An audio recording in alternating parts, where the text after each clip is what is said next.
সালামু আলাইকুম। আচ্ছা, আমরা হচ্ছে আজকে দ্বিতীয় ক্লাস। আমরা প্রথম দিনের ক্লাসে যে ইনফরমেশন টেকনোলজি আইটি পলিসি এবং হচ্ছে অ্যাক্ট শেয়ার করেছি, এটা একটু দেখতে সময় লাগবে আমাদের, কারণ বড় একটা অ্যাক্ট আর পলিসিটাও বেশ বড়। আপনাদের যদি ওইটাতে স্পেসিফিক কোশ্চেন থাকে তাহলে আমরা ওইটাতে আজকে একটু ওভারভিউ করব। না হলে হয়তো আমরা লার্নিং অবজেক্ট টু থেকে শুরু করবো, অবজেক্টিভ টু থেকে শুরু করবো। এটার কারণ হচ্ছে যে ওইটা আপনারা একটু সময় নিয়ে দেখলে, কোশ্চেন করলে ওইটা সহ আমার উত্তর দেওয়াটা সহজ হবে। আর না হলে আমি শুধু যদি বলে যে আপনাদের ওই বেসিক আইডিয়া গুলো ক্লিয়ার হবে না, কোশ্চেন গুলো প্রপার করতে পারবেন না, পরে এই অ্যাক্ট নিয়ে আবার যখন রিভিশন করতে যাবেন তখন সময়টা বেশি লাগবে। এটা হচ্ছে আমার আন্ডারস্ট্যান্ডিং। বাকি আপনাদের যদি কোনো কোশ্চেন থাকে আমার শেয়ার করেন, নাহলে আমরা লার্নিং অবজেক্টিভ টু তে চলে যাব, যেটা আমাদের সিলেবাসের দ্বিতীয় অধ্যায়। স্যার, ওই যে আপনি বলছিলেন ওই যে সিসেন ম্যানুয়াল থেকে এটা দিবেন বা গত ক্লাসের যে সিসেন। গত গত ক্লাসে আমরা যা পড়েছি সিসা ম্যানুয়ালে ওইগুলো কিছু নাই। গত ক্লাসে আমরা যা পড়েছি সবগুলো হচ্ছে আমাদের নিজস্ব বাংলাদেশি ল, অ্যাক্ট এবং ওইটার পলিসি। সিসা ম্যানুয়াল থেকে যে পার্টটুকু আসবে আমি ওইটুকু দিব আপনাদেরকে অবশ্যই। গতকালকের আচ্ছা। ক্লাসে আমরা যেটা করেছি, স্যার গতকাল না, গত সপ্তাহের ক্লাসে আমরা যেটা করেছি ওইটা সিসা ম্যানুয়ালে কিছুই নেই ওইখানে। আচ্ছা অবশ্যই আপনারটাই সঠিক, আমরা শেয়ার করবো আপনাদেরকে।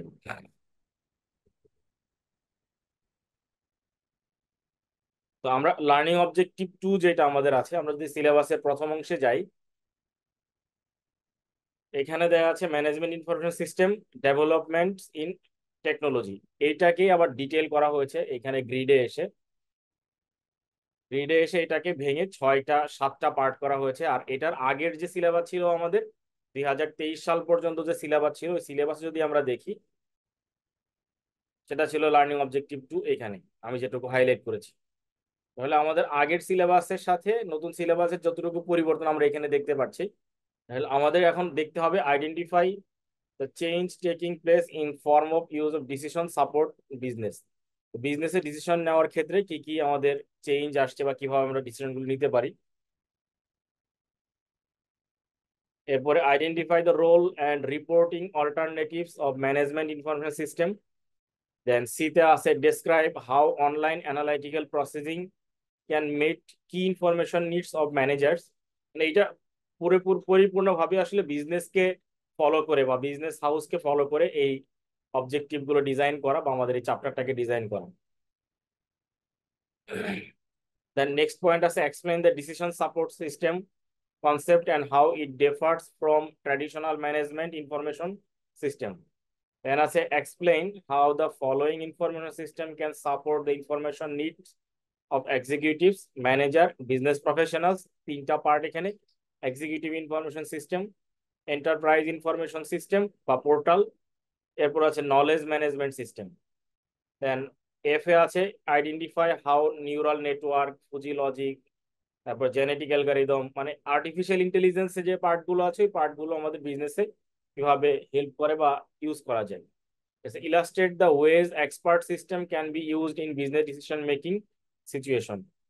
আর ফাইনাল হচ্ছে understand cloud technologies as describe technology platform that provide highly scalable and resilient environment that can be remotely utilized by organization in a multitude of power ways. এই যে আমাদের বিভিন্ন এরিয়া গুলো আছে, আমরা এগুলো আরো দুই একবার পড়ি, পরে আগে আমরা আমাদের রিকোয়ারমেন্টটা বোঝার চেষ্টা করি। এই রিকোয়ারমেন্ট গুলো বুঝলে, যেহেতু আমাদের সুনির্দিষ্ট করে কোনো লার্নিং এর জন্য ম্যানুয়াল ডেভেলপমেন্ট করে দেয়া নাই বা কোনো একটা নির্দিষ্ট বইকে সরাসরি ইন্ডিকেট করা নাই, আমরা এগুলো ওপেন প্ল্যাটফর্মে যে কোনো বই থেকেই পড়তে পারি। তার আগে হচ্ছে আমাদের টপিকস গুলো নিজেদের একটু ক্লিয়ার হওয়া। আমরা আবার একটু দেখি, আপনারাও দেখেন যে নাম্বার ওয়ানে কি বলছে, আমরা এটা বুঝতে পারি কিনা। তাহলে স্যার, এটার এই সিলেবাসটা বা এই চ্যাপ্টারটা অ্যাডজাস্ট করবো কোথায় থেকে পুরোটা তাহলে? মানে কোথায় থেকে অ্যাডজাস্ট করবো বুঝতে পারিনি, যদি একটু সহযোগিতা করেন আমাকে বুঝার। এটা তো কয়েকটা কয়েকটা পার্ট মিলে একটা চ্যাপ্টার হয়েছে। হ্যাঁ, শুধু কয়েকটা পার্ট না, বিভিন্ন জায়গা থেকে কাট করে এটাকে বানানো হয়েছে। এই জন্য সরাসরি আমাদের একটা ম্যানুয়ালে বা একটা জায়গায় এটা খুঁজে পাওয়া কঠিন হবে। আমরা গতদিন ক্লাসে বলেছি যে আমরা চেষ্টা করব এটার ম্যাক্সিমাম পার্ট আপনাদের কভার করে দিতে। এরপরেও ওপেন সিস্টেমে আপনি যে কোনো জায়গা থেকেই তথ্য সংগ্রহ করে বা সিলেবাসের কন্টেন্ট গুলো সিমিলার কন্টেন্ট সংগ্রহ করে পড়তে পারি, আমরা পড়তে কোনো নিষেধ নাই। মানে নলেজ ডেভেলপমেন্টের ক্ষেত্রে আমাদের কোনো নিষেধ নাই। তো সেক্ষেত্রে আমরা আগে আমাদের এই কন্টেন্ট গুলো আগে বুঝি, কন্টেন্ট গুলো বুঝলে আমাদের জন্য পরবর্তীতে যাওয়া বা দেখা অনেক সহজ হবে। আর আমরা তো সার্টিফিকেট লেভেলে আমরা কিছু ইনফরমেশন টেকনোলজি পড়ে আসছি, ওইখানেও আমাদের কিন্তু এইগুলো ছিল। হ্যাঁ, management information system, decision support system, decision tree, তারপরে transaction processing system, TPS, MIS, এগুলো কিন্তু আমাদের ওইখানেও কিছু কিছু ছিল। তো ওইটাকে একটু ডিটেইল করে ব্রড লেভেল এখানে পয়েন্ট আউট করা হয়েছে। তাহলে এ নাম্বারটার টপিকসটা আমরা ক্লিয়ার কিনা একটু যদি কেউ শেয়ার করেন, কারণ আমাদের আসলে এগুলো যদি আলোচনা করে বুঝতে সহজ হয় তাহলে আমরা এটার উত্তর কোথায় আছে সহজে খুঁজে পাবো। আমিও রেফারেন্স বুক দিব আপনাদেরকে, আপনারাও ওপেন সোর্সে অনেক খুঁজে পাবেন, গুগলে সার্চ করলে সব ম্যাটেরিয়াল পাওয়া যায়।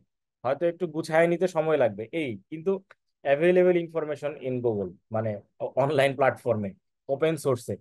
তাহলে এ নাম্বারে বলছে identify the changes taking place in the form and use of decision support in business. তাহলে এই ইনফরমেশন টেকনোলজি ব্যবহার করার আগ পর্যন্ত বা পূর্ব পর্যন্ত বিজনেসে নিশ্চয়ই ডিসিশন নিতে হইতো, এবং ওই ডিসিশন গুলো নিশ্চয়ই একজন ব্যক্তি নিতেন না, বিজনেসে যারা ম্যানেজমেন্ট থাকেন বা ওনার থাকেন, বা যদি বিজনেসে কোনো অ্যাডভাইজরি কমিটি থাকে, স্টিয়ারিং কমিটি থাকে, যেই প্রান্ত থেকেই হোক সবাই মিলে কিন্তু সিদ্ধান্তটা আগেও নেওয়া হতো। সেই সিদ্ধান্ত নেওয়ার প্রক্রিয়াটা ছিল ম্যানুয়াল সিস্টেমে। তাহলে তারা একটা মিটিং করতো বা গ্রুপ কল করতো, বা হচ্ছে একটা ডিপার্টমেন্ট থেকে ইনফরমেশন কালেক্ট করে নিয়ে পরবর্তী ডিপার্টমেন্টে ওটা দিয়ে ইনফরমেশন সংযোজন করে তারা তাদের রিকোয়ার্ড এমআইএসটা প্রিপেয়ার করতেন। তাহলে এমআইএস প্রিপেয়ার করার পরে হচ্ছে তারা ডিসিশনে যেতেন।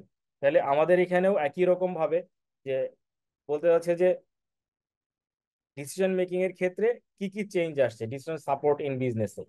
তাহলে আমাদের ওই ম্যানুয়াল সিস্টেমটা কিভাবে আমরা বিজনেসে ইনফরমেশন টেকনোলজির সহযোগিতা নিয়ে ডিসিশন মেকিং প্রক্রিয়ায় যেতে পারি।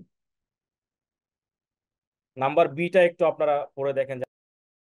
তাহলে নাম্বার টু যেটা, সরি, বি ক্যাটাগরিতে identify the role and reporting alternatives of management information system.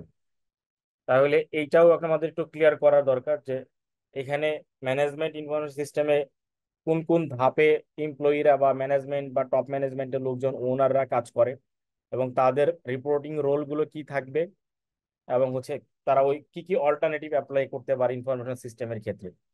Describe how online analytical processing can meet key information needs of managers. তাহলে ইনফরমেশন ম্যানেজারদের কি কি প্রয়োজন হয় এটাও একটু আমাদের অ্যানালাইটিক করে বুঝতে হবে যে ম্যানেজমেন্ট ইনফরমেশন সিস্টেমে ম্যানেজাররা কি কি চায়।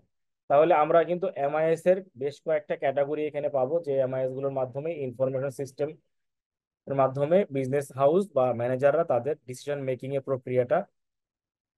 এরপর আছে explain the decision support system concept and how it differs from traditional management information system. তাহলে ডিসিশন সাপোর্ট সিস্টেমের কনসেপ্টটা ক্লিয়ার করা, এবং ট্র্যাডিশনাল ম্যানেজমেন্ট ইনফরমেশন সিস্টেম এবং এখন আমাদের যে লেটেস্ট ইনফরমেশন সিস্টেম বা আইটির উপরে বেসিস করে সিস্টেম, এইটার সাথে ডিফার গুলো কি বা কি কি অ্যাডভান্সমেন্ট আছে এইটা আমাদের আন্ডারস্ট্যান্ডিং ক্লিয়ার করতে হবে। কারণ আমাদের কিন্তু এমসিকিউ নেচারের বা শর্ট কোশ্চেন নেচারের অনলাইন এক্সাম, কাজেই আমরা যদি আমাদের আন্ডারস্ট্যান্ডিং গুলো ক্লিয়ার না করি তাহলে ওইখানে গিয়ে সঠিক উত্তর করাটা বেশ কঠিন হয়ে যেতে পারে। এর আছে হচ্ছে executive information system, enterprise information portal, knowledge management system, এই সবগুলো নিয়ে আমাদের information needs of executive managers and information বা বিজনেস প্রফেশনালস। দেন আছে identify how natural neural network, fuzzy logic, genetic algorithm, virtual reality and intelligent agents can be used in business. এই যে কয়েকটা লেখা আছে সবগুলো আমাদের আর্টিফিশিয়াল ইন্টেলিজেন্সের পার্ট। তাহলে আমরা আর্টিফিশিয়াল ইন্টেলিজেন্সের যে চ্যাপ্টারটা ওইটাতে গেলে এই এফ নাম্বারে সবগুলোর অ্যান্সার আমরা পেয়ে যাবো। Illustrate the ways expert system can be used in business decision making situation, এটাও আমাদের আসলে আর্টিফিশিয়াল ইন্টেলিজেন্সের একটা পার্ট। আর ফাইনালটা হচ্ছে আমাদের ক্লাউড বেসড টেকনোলজি, মানে আমাদের সার্ভারের যে অ্যাডভান্স টেকনোলজি বা লেটেস্ট টেকনোলজি, ওই পদ্ধতিতে আমরা কি কি ভাবে আমাদের এনভায়রনমেন্টকে রিমোটলি ম্যানেজ করতে পারি, বিজনেসকে রিমোটলি ম্যানেজ করতে পারি। এই প্রক্রিয়াগুলো আমাদের ক্লাউড টেকনোলজি সিস্টেমে ডিস্ট্রিবিউটেড মডিউলে বা হচ্ছে সেন্ট্রালাইজ মডিউলে, এবং আমাদের রিমোটলি আমরা কিভাবে অর্গানাইজেশন ইনফরমেশনগুলোকে পাওয়ারফুল ওয়েতে ইউজ করতে পারি। দেন আমাদের কিন্তু টপিকস গুলো একটু ডিটেইলে পড়তে হবে। এখানে যদিও খুব সংক্ষেপে 1 লাইনে বা 2 লাইনে কভার করা আছে, কিন্তু এই পুরো টপিকস গুলো আমাদেরকে ডিটেইল লেভেলে কভার করতে হবে।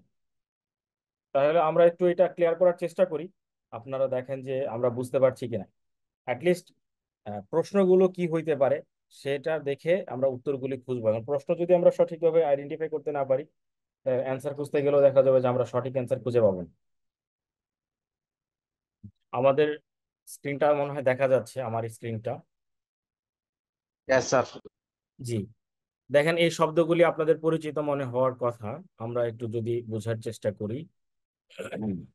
Decision support trends, decision support system, management information system, online analytical processing using decision support system, executive information system, enterprise portal and decision support, knowledge management system, এগুলোই আমাদের এখানে ছিল।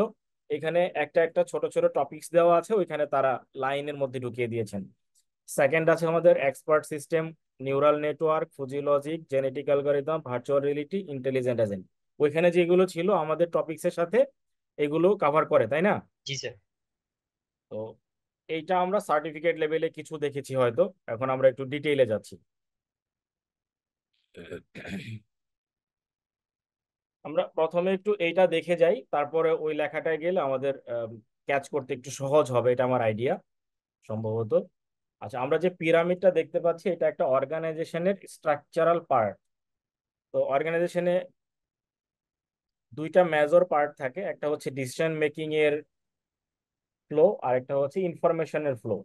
কারণ ইনফরমেশন গুলি যদি সঠিক উপায়ে ম্যানেজার বা operational management, strategic management, tactical management তাদের কাছে না পৌঁছায়, তাহলে তারা সঠিক ডিসিশন নিতে পারবেন না। আবার ডিসিশন স্ট্রাকচার গুলিও যদি পরিপূর্ণভাবে সঠিক না হয়, তাহলেও বিজনেসটা ভালোভাবে কন্টিনিউ করা সহজ হবে না। তো ডিসিশন বিভিন্ন ধরনের হতে পারে। কিছু ডিসিশন সবসময় একই রকম, যেটা রুটিন ওয়ার্ক বা অপারেশন রিলেটেড কাজ। হ্যাঁ, আবার কিছু ডিসিশন আসলে দেখা যায় যে হঠাৎ হঠাৎ নিতে হয়, যেটাকে অনেক ক্ষেত্রে বলে অ্যাডহক বা আনস্ট্রাকচার্ড অথবা আনশিডিউল। মানে সবসময় লাগে না, কোনো একটা সময় পার্টিকুলার পারপাসে ডিসিশনটা নেওয়ার প্রয়োজন হয়। কম্পিটিটরের কারণে হতে পারে, ইন্ডাস্ট্রির কারণে হতে পারে, বিভিন্ন রিকোয়ারমেন্টের ভিত্তিতে।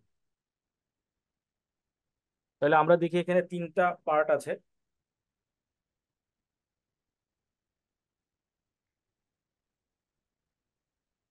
নিচের দিকে আমরা যদি তাকাই, দেখা যায় অপারেশনাল ম্যানেজমেন্ট, যারা সরাসরি বিজনেসের অপারেশনে কাজ করে, রেগুলার অ্যাক্টিভিটিস বা বিজনেসের যে কারণে তাদের অবজেক্টিভ গুলো, সেই অবজেক্টিভ গুলো তারা কমপ্লাই করার চেষ্টা করে।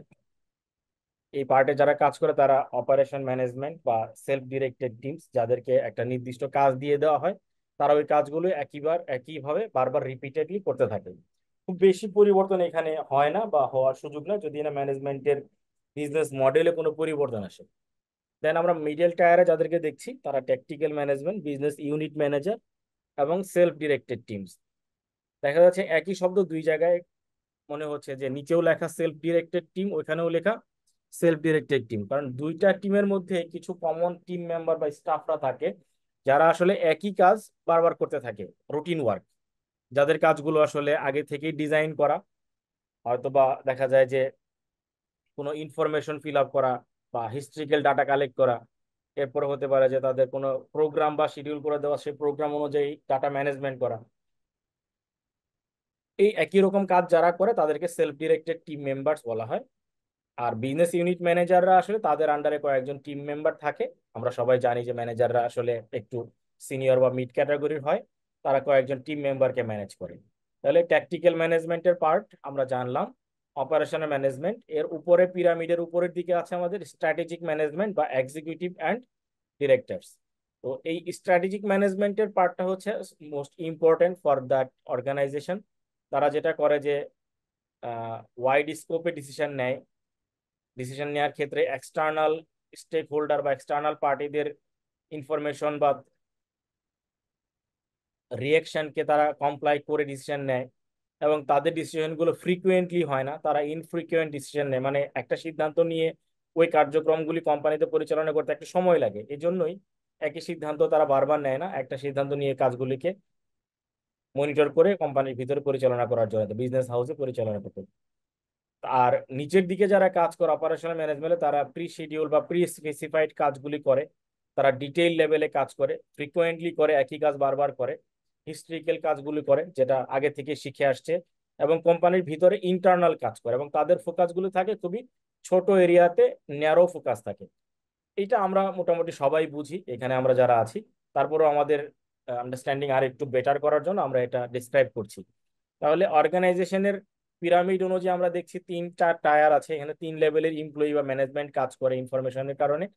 আবার ডিসিশনের ক্ষেত্রেও তিন ধরনের ডিসিশন হয়, একটা হচ্ছে স্ট্রাকচার্ড ডিসিশন, আরেকটা হচ্ছে সেমি স্ট্রাকচার্ড, আরেকটা হচ্ছে আনস্ট্রাকচার্ড। তাহলে স্ট্রাকচার ডিসিশন গুলো হচ্ছে এরকম যে একবার সিদ্ধান্ত নিয়ে কন্টিনিউয়াস ওই অপারেশনটা চলতে থাকবে। আর সেমি স্ট্রাকচার মাঝে মাঝে পরিবর্তন হতে পারে, অথবা রিয়েকশনের কারণে এখানে অ্যাডজাস্টমেন্ট দেওয়ার প্রয়োজনীয়তা থাকতে পারে। আর আনস্ট্রাকচার্ড গুলো হচ্ছে যে এটা কোম্পানির নিউ কোনো ডিসিশন বা নতুন কোনো কম্পিটিটরের কারণে এখানে বিজনেস একটা চেঞ্জ আসছে, ওই চেঞ্জের জন্য যে সিদ্ধান্তগুলো নিতে হয়েছে। তাহলে এইখানে তিন ধরনের ডিসিশনের আমরা ক্রাইটেরিয়া দেখছি, 1 2 3। আপনারা একটু বলবেন কি কি ডিসিশন। আমাদের এই হায়ারার্কি পিরামিডে তিনটা আমরা পার্ট দেখতেছি, এবং ইনফরমেশনে আমরা দুইটা মেজর এরিয়া দেখছি, যে কিছু ইনফরমেশন রেগুলার বেসিসে একই রকম চলতে থাকে, টাস্ক এবং ম্যানেজমেন্ট। কিছু হচ্ছে আমাদের মাঝে মাঝে প্রয়োজন হয়, বা ওই কোনো রিয়েকশনের কারণে তাদেরকে নতুন করে অ্যাকশনে যেতে হয় বা নতুন করে ডিসিশন মেক করতে হয়। এই পার্টটুকু আমার আইডিয়া যে আমরা সবাই মোটামুটি ক্লিয়ার। তাহলে আমাদের তিনটা ডিসিশন স্ট্রাকচার কি কি?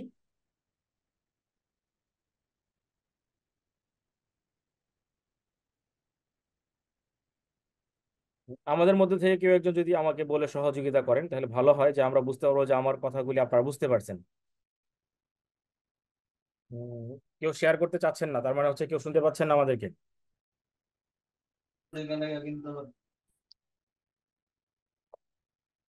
আমার মেসেজগুলো কি ক্লিয়ার? জি স্যার। Yes, sir. আচ্ছা, ঠিক আছে, কারণ কেউ কিছু না বললে আমি ঠিক বুঝতে পারি না যে আমরা সঠিক জায়গায় আছি কিনা।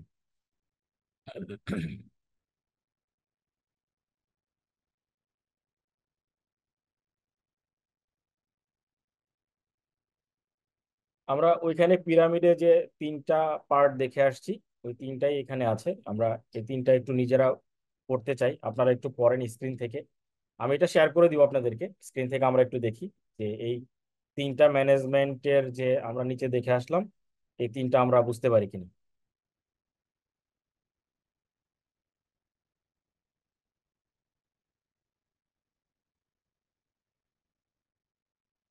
Operational management, tactical management, and হচ্ছে স্ট্র্যাটেজিক ম্যানেজমেন্ট। এটা আমরা একটু সবাই পড়তে চাই, একটু পড়েন, দেখি আমরা বুঝতে পারি কিনা। তাহলে আমরা অপারেশনাল ম্যানেজমেন্টে কি কি দেখছি? The management, the members of self directed teams or operating managers develop short range plans. কয়েকটা শব্দ কিন্তু এখানে মনে রাখতে হবে, যে অপারেশনাল ম্যানেজমেন্টে যারা কাজ করে তারা আসলে ছোট ছোট প্ল্যান নিয়ে কাজ করে, আহ, বা উইকলি প্ল্যান নিয়ে কাজ করে।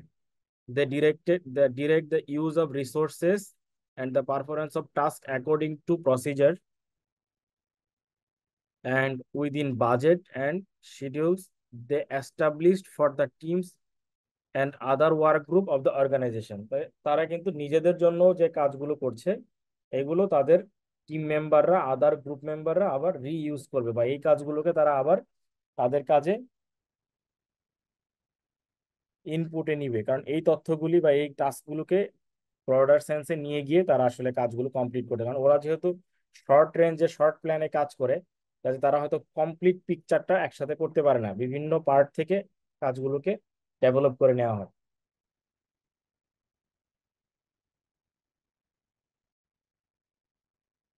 তো আমরা যদি এইটা না দেখে বলতে চাই যে অপারেশনাল ম্যানেজমেন্টের ডেফিনেশনটা কি হতে পারে, জাস্ট একটু আমাদের কারো যদি শেয়ার করার সুযোগ হয়, আমরা যেটা বুঝতে পারলাম এখানে, বা অপারেশনাল ম্যানেজমেন্ট ডেফিনেশনটা কি হবে?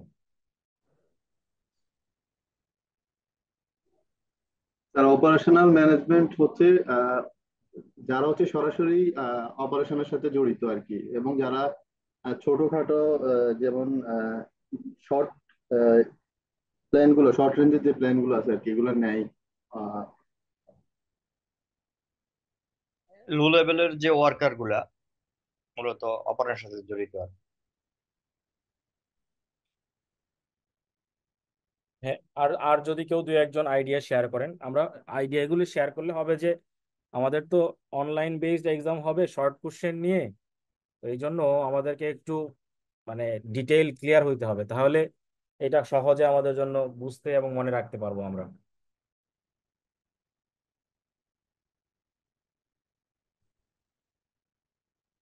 Sir operational management, technical management তাদেরকে যে কাজগুলো অ্যালোকেট করে দেয় আর কি, ওগুলো মূলত তারা দেখাশোনা করে, অর্থাৎ কোম্পানির ডে টু ডে অপারেশন, তারপর হচ্ছে যে শর্ট রান যে শিডিউল গুলো আছে এগুলা ইয়ে করা, এই কাজটাই মূলত এই লেভেলে করে আর কি। হ্যাঁ, একদম ঠিক। এখন এটাকে যদি আমরা একটু গুছিয়ে বলতে চাই, আমাদের আহ, পরীক্ষায় উত্তর করা যায় এরকম কিছু শব্দ দিয়ে। কারণ আমরা যখন খাতায় লিখবো তখন তো আমাদেরকে একটু গুছায় সুন্দর করে লিখতে হবে, বা যদি মাল্টিপল কোশ্চেনও হয় বেস্ট অল্টারনেটিভটাই আমাদেরকে সিলেক্ট করতে হবে। এটা তো মাল্টিপল হবে শুনলাম কালকে, জি জি, কোনটাই? না মাল্টিপলই হবে, আমি আগের ক্লাসেও বলেছি মাল্টিপলই হবে আসলে। এটা নোটিশ দিয়েছে স্যার কালকে। হ্যাঁ, স্যার 150টা স্যার এমসিকিউ থাকবে, 4 ঘন্টা পরীক্ষা হবে। 4 ঘন্টা পরীক্ষা হবে। ওই যে কিছু কিছু ধরেন টপিকস তুলে ধরবে, ওই টপিকস থেকে কিছু তারা কোশ্চেন বানাবে, এরকম একটা আইডিয়া আমরা শুনতে পেয়েছি। সব ক্ষেত্রে হয়তো এরকম হবে না, দেখা গেল একটা সিনারিও ডেসক্রাইব করবে কয়েক লাইনের, 10 লাইন বা 15 লাইনের, সেই সিনারিও থেকে কিছু প্রশ্নের উত্তর আমাদেরকে দিবে, এরকম টাইপের শুনেছি। যদিও কোনো স্যাম্পল কপি আমরা এখনো পাইনি, এটা তো হয়তো ওয়ান পরীক্ষার পরীক্ষার আগে আগে হয়তো কোনো স্যাম্পল কপি আসলেও আসতে পারে। জি, কি জন্য বলতেছিলেন একজন? স্যার ওই কেসের মতন আর কি, মানে একটা ঘটনা থাকবে, তার থেকেও অ্যান্সার গুলা বের করতে হবে। রাইট, এরকমই হবে ইনশাআল্লাহ। তাহলে অপারেশনাল ম্যানেজমেন্ট কনসার্ন কিসের সাথে থাকে? Production of goods and services, বা এনশিওর বিজনেস রিসোর্সেস ইউটিলাইজেশন, অথবা তারা হইতে পারে কাস্টমার সার্ভিস রিকোয়ারমেন্টে কাজ করবে। মানে তারা আসলে ডিরেক্ট বিজনেস অপারেশনে কাজ করবে, শর্ট প্ল্যান নিয়ে রেগুলার অ্যাক্টিভিটি করবে, এই অ্যাক্টিভিটি গুলো কন্টিনিউয়াসলি একই রকম রিপিটেড ওয়ার্ক। তাহলে আমরা এবার এটা একটু দেখি যে আমরা যা বললাম সব মিলে যায় কিনা, এবং পরে আমরা ট্যাকটিক্যাল ম্যানেজমেন্টের দিকে একটু নজর দেই। এখানে বলছে increasingly business professionals in self directed teams as well as business unit managers develop short and mid-range plans, schedules and budgets, and specify the policies, procedures, and business objectives for their sub units of the company। এইটুকুতেই আমরা clear করি, পরের অংশটা পরে যাই, কারণ পরের অংশটা একটু ডিটেইলে পরের ধাপে। তাহলে আমাদের এইখানে বোঝার জন্য যদি আমরা চিন্তা করি, তারা শর্ট মিডিয়াম দুইটা রেঞ্জ নিয়ে কাজ করছে, এবং তারা বাজেট ওরিয়েন্টেড এবং পলিসি ওরিয়েন্টেড। নিচে কিন্তু পলিসির কোনো শব্দ ছিল না আমাদের। তাহলে আসসালামু আমিন স্যার, একটু আসি সালাম স্যার। আলাইকুম।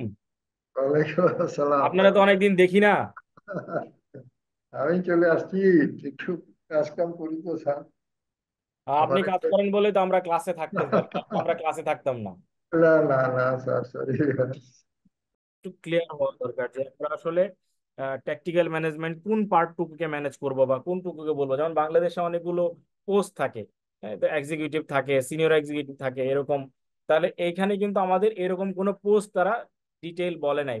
কাজের ধরন অনুযায়ী ম্যানেজমেন্টকে এখানে ডেভেলপ করা হয়েছে, বা কাজের ধরন অনুযায়ী ম্যানেজমেন্টকে সেগ্রিগেশন করা হয়েছে।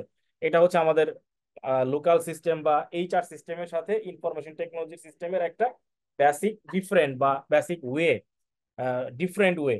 তাহলে আমাদের ট্যাকটিক্যাল ম্যানেজমেন্টে হচ্ছে যে business professionals in self directed teams as well as business unit managers develop short and medium range plans, schedules, budget, and specify the policies, procedures, and business objectives for their sub units of the company। দেখেন, business objectives এর কথা কিন্তু আমাদের নিচের পার্টেও clearly define করে না, কারণ তারা আসলে খুব ন্যারো এরিয়া নিয়ে কাজ করে। ফুল অবজেক্টিভটা তারা আসলে অনেক ক্ষেত্রে জানেও না, বা তারা আসলে ওইটুকু পর্যন্ত কভার করতে পারে না। বাট ট্যাকটিক্যাল ম্যানেজমেন্ট বা মিড ম্যানেজমেন্টে যারা থাকে তারা অবজেক্টিভ নিয়ে কাজ করার সুযোগ পায়, কারণ তারা ফুল রিসোর্সটাকে অ্যালোকেট করে, পুরো অপারেশন বা পারফরমেন্সটাকে মনিটর করে, এবং অর্গানাইজেশনের যে ছোট ছোট সাব ইউনিট থাকে, ডিপার্টমেন্ট থাকে, ডিভিশনস থাকে, বা বিভিন্ন প্রসেস টিম থাকে, প্রজেক্টের টিম থাকে, এবং অন্যান্য ওয়ার্ক গ্রুপ বা অ্যাডিশনাল টিম মেম্বার থাকতে পারে, সবাইকে তারা একসাথে অ্যালোকেট করে পুরো রিসোর্সটাকে কোঅর্ডিনেট করে বিজনেসের যে অবজেক্টিভ সেটা অ্যাচিভ করার চেষ্টা করে।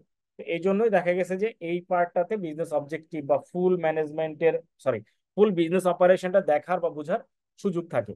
ফাইনালি আমাদের স্ট্র্যাটেজিক ম্যানেজমেন্ট, এই ক্ষেত্রে সবসময় খেয়াল করা হয় যে যারা সিনিয়র এক্সিকিউটিভ বা চিফ এক্সিকিউটিভ থাকেন তাদেরকে ডিরেক্ট করার জন্য বোর্ড অফ ডিরেক্টরসরা থাকেন, বা অনেক ক্ষেত্রে চিফ এক্সিকিউটিভ অফিসার বা সিইও অ্যাপয়েন্টেড থাকেন টপ এক্সিকিউটিভদের লেভেলে।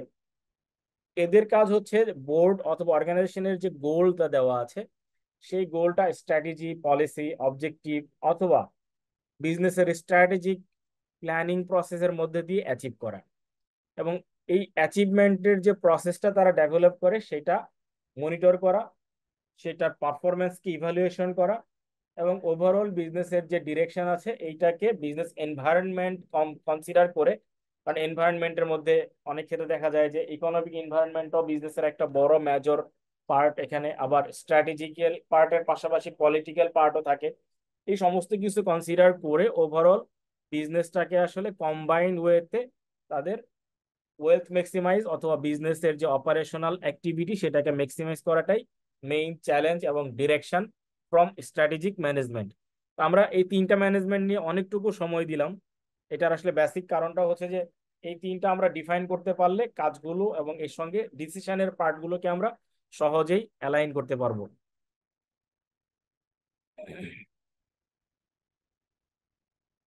তাহলে আমরা এই অংশটুকু প্রথমে দেখি নাই, স্কিপ করে গিয়েছিলাম, কভার করার জন্য পেছনে আসলাম। এখানে খুব ইম্পর্টেন্ট কিছু নাই, এই তিনটা পার্ট এখানে ইম্পর্টেন্ট। এরপরে আছে আমাদের ইনফরমেশন কোয়ালিটি।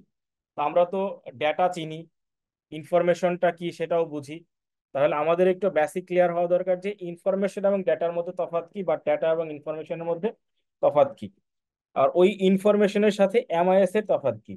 যে ইনফরমেশন হলেই কি সেটা এমআইএস হবে, বা ডেটা হলেই কি সেটা ইনফরমেশন হবে? তাহলে এই যে তিনটা বেসিক পার্ট, এই তিনটা বেসিক পার্টে আসলে আমাদের ইনফরমেশনের কোয়ালিটি ডিফাইন করে।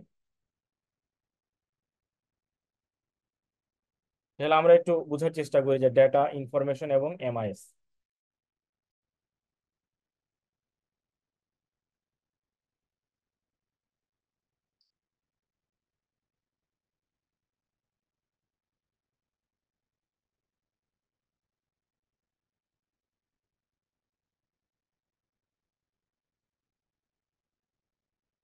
দেন ইনফরমেশন কোয়ালিটি কি আসলে?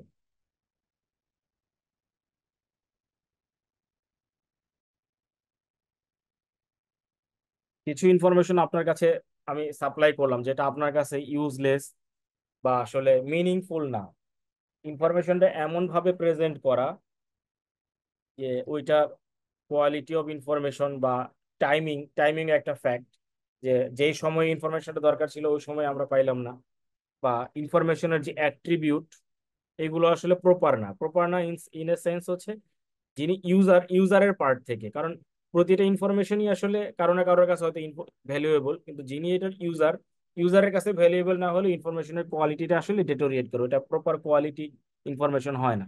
তাহলে ইনফরমেশনকে হাই কোয়ালিটি অথবা কোয়ালিটিফুল বলতে চাইলে আমাদের ইনফরমেশনের বেসিক কিছু ডাইমেনশন কভার করতে হবে। বেসিক ডাইমেনশনের মধ্যে তিনটা ডাইমেনশন সবসময় আলোচনায় আসে, একটা হচ্ছে টাইম, একটা কন্টেন্ট, অ্যান্ড হচ্ছে ফর্ম। তাহলে ইনফরমেশনের তিনটা বেসিক ডাইমেনশন, একটা হচ্ছে টাইম, কন্টেন্ট অ্যান্ড ফর্ম। আমি এই এরিয়াটা হাইলাইট করছি তাইলে বুঝতে সহজ হবে বইয়ের কোথায় এটা আছে। তাহলে আমাদেরকে এইটুকু কভার করতে হবে যে ইনফরমেশনের কয়টা ডাইমেনশন আমরা কভার করবো। আমি এই যে ইয়েলো মার্ক করেছি এই এরিয়াটা একটু দেখেন। Information as having the three dimensions of time, content and form. এই যে টাইম, কন্টেন্ট, ফর্ম, এই তিনটার মাধ্যমে আসলে ইনফরমেশনের কোয়ালিটিটা আমরা প্রাইমারিলি জাজ করতে পারি বা অ্যাসেস করতে পারি। বিজনেস প্রফেশনালসরা এইটার উপরে ভিত্তি করে আসলে ইনফরমেশনের কোয়ালিটি খেয়াল করে। তো ইনফরমেশন যদি আউটডেটেড হয়, ইনঅ্যাকিউরেট হয়, অথবা এমন একটা ফর্মে দেওয়া হলো যে ফর্মটা আমাদের জন্য আন্ডারস্ট্যান্ডেবল না, বা হইতেছে যেই ফর্মে মিনিং আছে সেটা মিনিংফুল না আমাদের জন্য, তাহলে ইনফরমেশনের কোয়ালিটিটা আসলে কভার করবে না।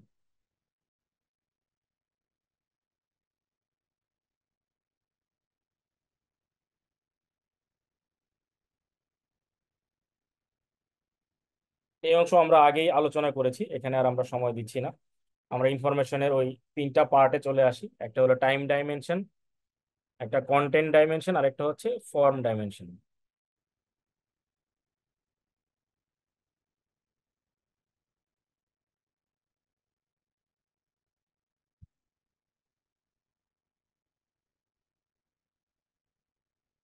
এটার নিচে কয়েকটা কি ওয়ার্ড আছে, আমরা একটু ফলো করি। টাইম ডাইমেনশনের নিচে দেখেন লেখা আছে টাইমলিনেস, তারপর হচ্ছে কারেন্সি, ফ্রিকোয়েন্সি, টাইম পিরিয়ড। এটা আরো অন্য অন্য কিওয়ার্ডও হতে পারে, এখানে বেসিকটাই বলা। এরপরে কন্টেন্ট ডাইমেনশনে accuracy, relevance, completeness, conciseness, scope, ইনফরমেশনের পারফরমেন্স। দেন ফাইনালি আছে form dimension, clarity, detail, order, presentation and media.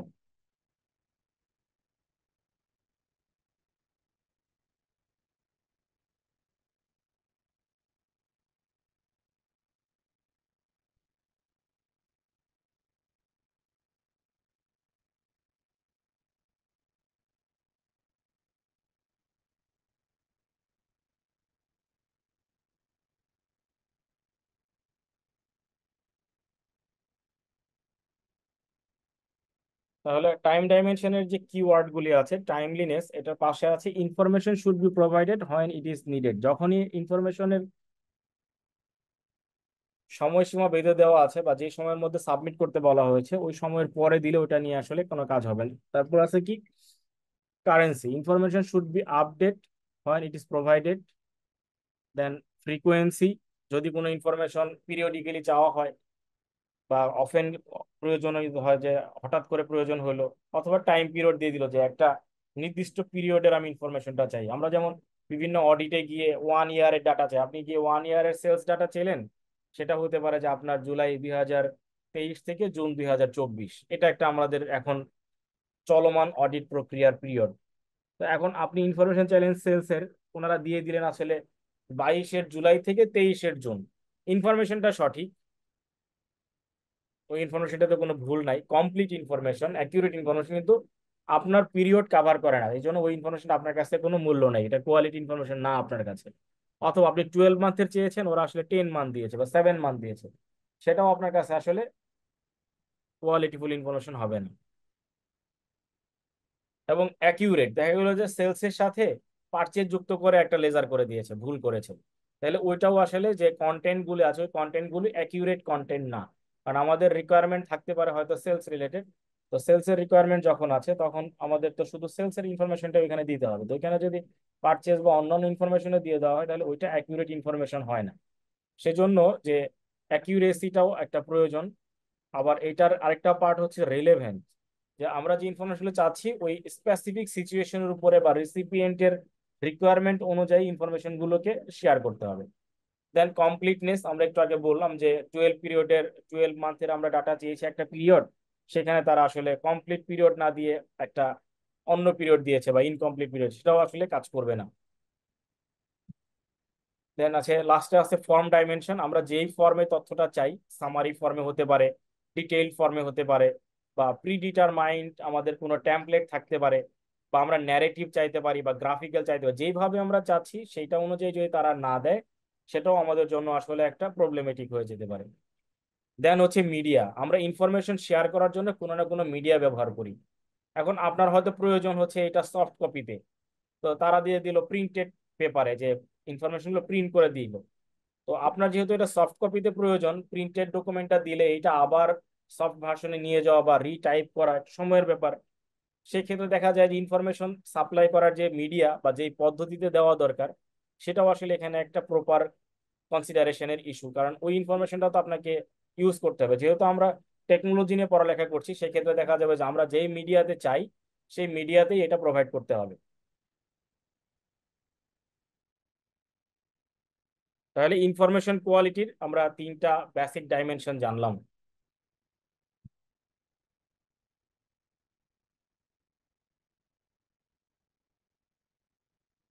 দেন আমরা ডিসিশন স্ট্রাকচারের উপরে যে পিরামিডটা দেখে আসছি কিছুক্ষণ আগে, ওইটাকেই একটা টেবুলার ফর্মে এখানে দেয়া আছে, যে 2টা পার্ট এখানে কভার করা। একটা হচ্ছে যে স্ট্র্যাটেজিক ডিসিশনগুলো কি কি হয় এবং কোন লেভেল থেকে কি কি ডিসিশন নেওয়া হয়। ডান দিকে যদি আমরা দেখি পাশাপাশি আছে operational management, tactical management, structure management, আর বাম দিকে নিচে উপরে আছে আনস্ট্রাকচার্ড, সেমি স্ট্রাকচার্ড এবং স্ট্রাকচার। তাহলে স্ট্রাকচার্ড গুলি আমরা ওই পিরামিডে দেখেছি যারা রেগুলার অ্যাক্টিভিটি করে, তারপরে যারা ইনভেন্টরি কন্ট্রোল নিয়ে কাজ করে বা প্রোগ্রাম কন্ট্রোল নিয়ে কাজ করে, তারা একই কাজ বারবার করতে থাকে, এরা হচ্ছে self directed team member. Then semi structured credit management, production scheduling, daily work assignment, tactical ম্যানেজমেন্টে কিছু এমপ্লয়ি যারা এমপ্লয়ি পারফরমেন্স অ্যাপ্রাইজ করে। সেমি স্ট্রাকচার্ড কেন বললাম, যে এগুলো পার্শিয়ালি ডিজাইন থাকে এবং এটা পিরিয়ডিক্যালি করা হয়, হয়তো 6 মাস পর পর বা 1 বছর পর পর করা হয়। ক্যাপিটাল বাজেটিং, প্রোগ্রাম বাজেটিং, কারণ এগুলো রেগুলার করার কোনো সুযোগ নেই, এগুলো হয়তো মিনিমাম 6 মান্থ ইন্টারভেলে করতে হবে। কারণ প্রোগ্রাম বাজেটিং বা ক্যাপিটাল বাজেটিং যদি প্রতি মাসে মাসে করি আমরা, তাহলে ক্যাপিটাল ম্যানেজমেন্ট করাটাও কঠিন হয়ে যাবে। সেক্ষেত্রে এটা ট্যাকটিক্যাল ম্যানেজমেন্টের একটা পার্ট এবং তারা সেমি স্ট্রাকচার্ড ওয়েতে করে। মোস্টলি ডিজাইন করা থাকে, পিরিয়ড একটা আলাদা আলাদা থাকে। দেন আমরা যদি বিজনেস প্রসেসের ক্ষেত্রে দেখি, যে ট্যাকটিক্যাল ম্যানেজমেন্ট যদি কোনো কারণে বিজনেসে পরিবর্তন আনতে হয়, ইঞ্জিনিয়ারিং বা রি ইঞ্জিনিয়ারিং করতে হয়, এটাও আসলে সেমি স্ট্রাকচার বা আনস্ট্রাকচার্ড পার্টে পড়ে। কারণ কিছু ক্ষেত্রে সেমি স্ট্রাকচার্ডে পড়ে এই জন্য বলছি যে আগে থেকেই প্ল্যান করা থাকে যে ওই পিরিয়ডিকে করবে, তাহলে আগে থেকেই তাকে ইনস্ট্রাকশন দেওয়া আছে। যদি ইনস্ট্রাকশন না থাকে তাহলে এটা আনস্ট্রাকচার্ড, আর যদি ইনস্ট্রাকশন পূর্ববর্তী কোনো কোয়ার্টারে বা 6 মান্থ আগের কোনো রিপোর্টে দিয়ে দেওয়া থাকে, তাহলে এটা হবে তখন সেমি স্ট্রাকচার্ড। দেন ফাইনালি আমরা রাইট সাইডে দেখি স্ট্রাকচার্ড ম্যানেজমেন্ট। এখানে দেখা যায় যে নিউ বিজনেস অ্যাক্টিভিটিস বা হচ্ছে আমাদের কোম্পানি রিলেটেড রিঅর্গানাইজেশন, তারপরে প্রোডাক্ট প্ল্যানিং, মার্জার অ্যাকুইজিশন, অথবা আমরা কোনো সাইট যদি চেঞ্জ করতে চাই, সাইট লোকেশন, রিলোকেশন।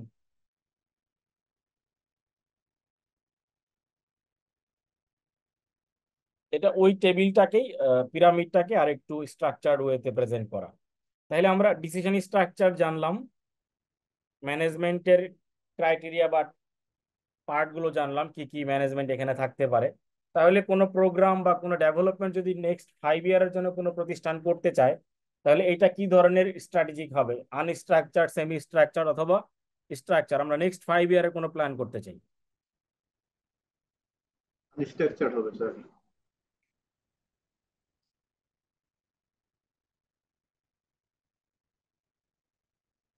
আমাদের পরে আরেকটা টপিক ছিল আলোচনা, ডিসিশন সাপোর্ট সিস্টেম। ওই ডিসিশন সাপোর্ট সিস্টেমের আগে হচ্ছে ডিসিশনের ট্রেন্ড। আমাদের একটা কোশ্চেন ছিল না যে প্রিভিয়াসলি কিভাবে ডিসিশন নেওয়া হইতো আর বর্তমানে কিভাবে ডিসিশন নেই, মনে পড়ে? আমরা একটু আগে যে দেখলাম আমাদের সিলেবাসের মধ্যে হ্যান্ডবুকে, আমাদের হ্যান্ডবুকে একটা এরকম টপিক ছিল না, বলেন তো কি মনে আছে কিনা আমাদের, চেষ্টা করে দেখি।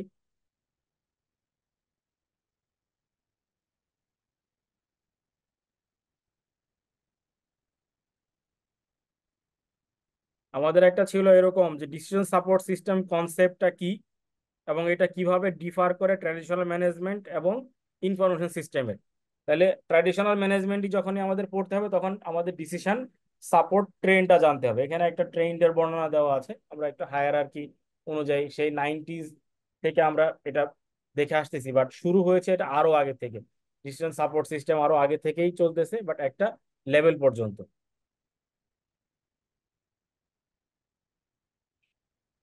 সরি।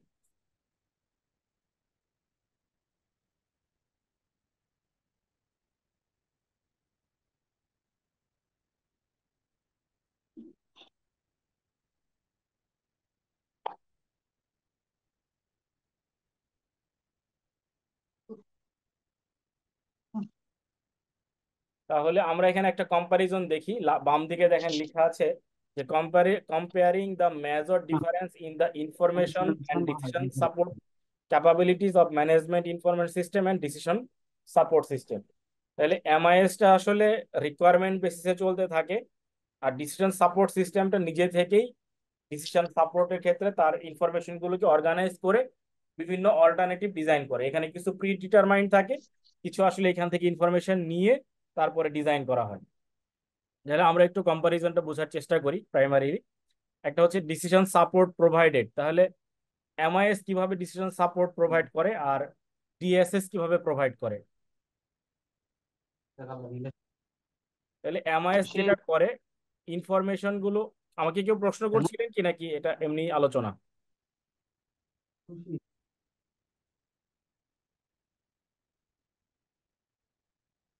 ডিসিশন সাপোর্টের ক্ষেত্রে এমআইএস যেটা প্রোভাইড করে, অর্গানাইজেশনের ভিতরের যে পারফরমেন্স বা ইনফরমেশন অনুযায়ী চলতে থাকে, এইটাকে তারা অর্গানাইজ করে provide information about the performance of the organization. এটা এমআইএস এর বেসিক পার্ট। ডিসিশন সাপোর্টের ক্ষেত্রে তারা এই ডিসিশনটা প্রোভাইড করে, সাপোর্টটা দেয়। আর ডিএসএস এর ক্ষেত্রে, ডিএসএস একটা ইন্ডিপেন্ডেন্ট ম্যানেজমেন্ট সিস্টেম যেটা ডিসিশন নেওয়ার ক্ষেত্রে সহযোগিতা করে, অল্টারনেটিভ অ্যানালাইসিস করে।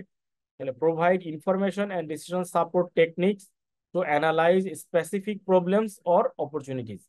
তাহলে এমআইএস কিন্তু কোনো প্রবলেম বা অপরচুনিটি স্পেসিফাই করছে না বা অ্যানালাইসিস করতেছে না, ও শুধু ইনফরমেশনটা প্রোভাইড করতেছে, তাও আবার বেসড অন অর্গানাইজেশনস পারফরমেন্স। আমরা যদি সেকেন্ড লাইনে দেখি, ইনফরমেশন ফর্ম অ্যান্ড ফ্রিকোয়েন্সি, তো কোন কোন ফর্মে ইনফরমেশন গুলি প্রোভাইড করবে এবং ফ্রিকোয়েন্সি অনুযায়ী করবে। এমআইএস যেভাবে ডিজাইন করা হয়, এমআইএসটা ডিজাইন করা হয় আসলে রিকোয়ারমেন্ট বেসিসে, কারণ সব প্রতিষ্ঠানের এমআইএস একই রকম হবে না।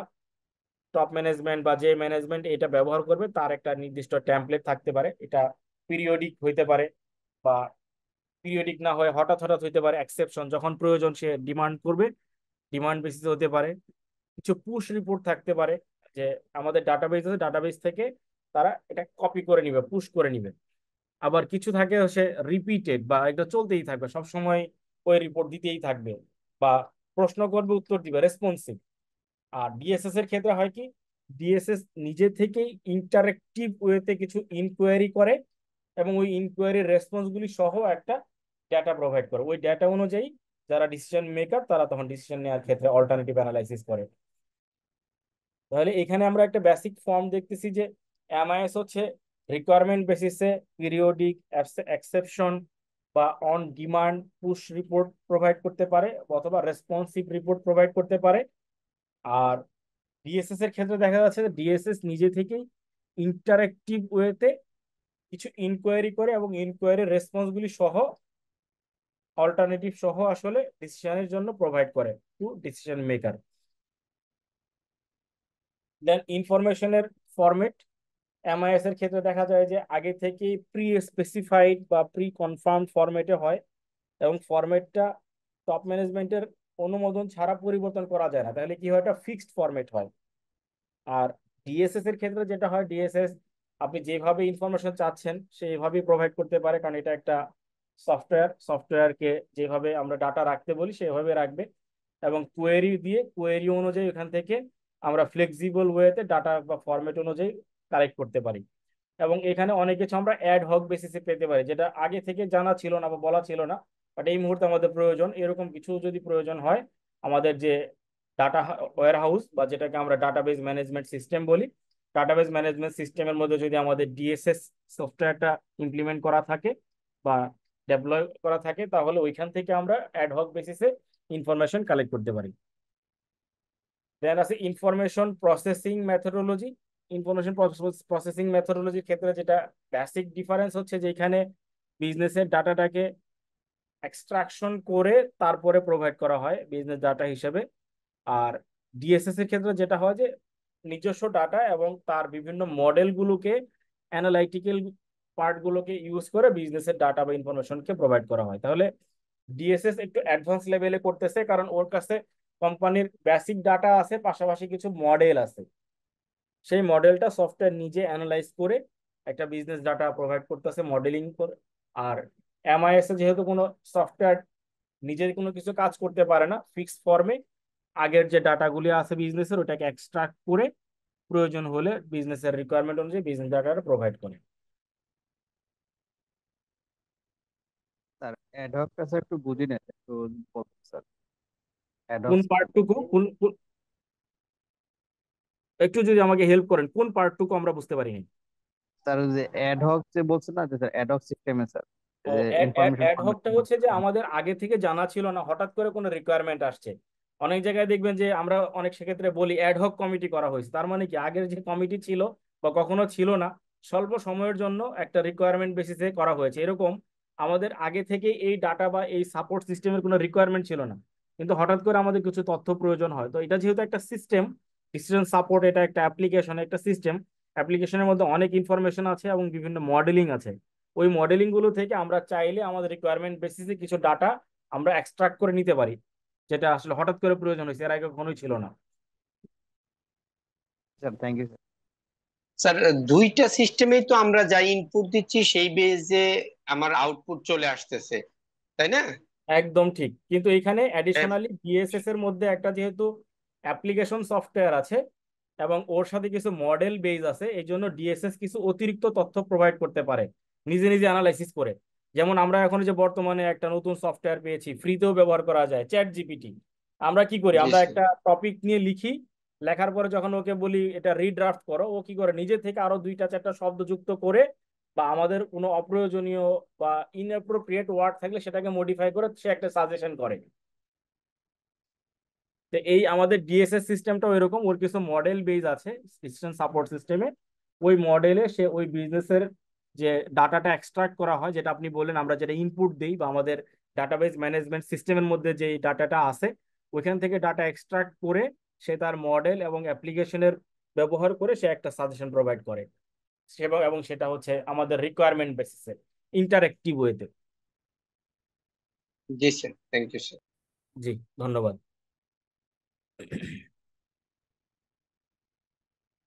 আমাদের আরেকটা মোস্ট ইম্পর্টেন্ট এরিয়া আছে, রিসেন্ট টপিকস, এটা হচ্ছে বিজনেস ইন্টেলিজেন্স, সংক্ষেপে বলে বিআই। বিজনেস ইন্টেলিজেন্স নিয়ে আমাদের এখানে খুব ডিটেল আলোচনা করা নাই, কিন্তু বিজনেস ইন্টেলিজেন্সটা আমাদের একটু আন্ডারস্ট্যান্ডিং ক্লিয়ার করতে হবে, কারণ এই টুলসটা এখন বিভিন্ন ক্ষেত্রে ব্যবহার হচ্ছে। এই বিজনেস ইন্টেলিজেন্স টুল ব্যবহার করে আমাদের অনেক কিছুতেই অ্যাডভান্সমেন্টও হচ্ছে, তাহলে এইটার একটু বেসিক আমাদের জেনে রাখা ভালো।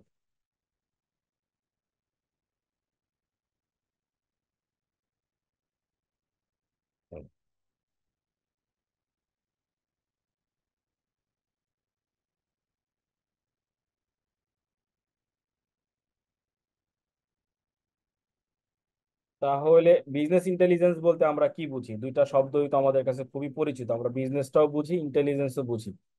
আমাদের ভাষায় আমরা যদি বলি তাহলে বিজনেস ইন্টেলিজেন্সটা কি?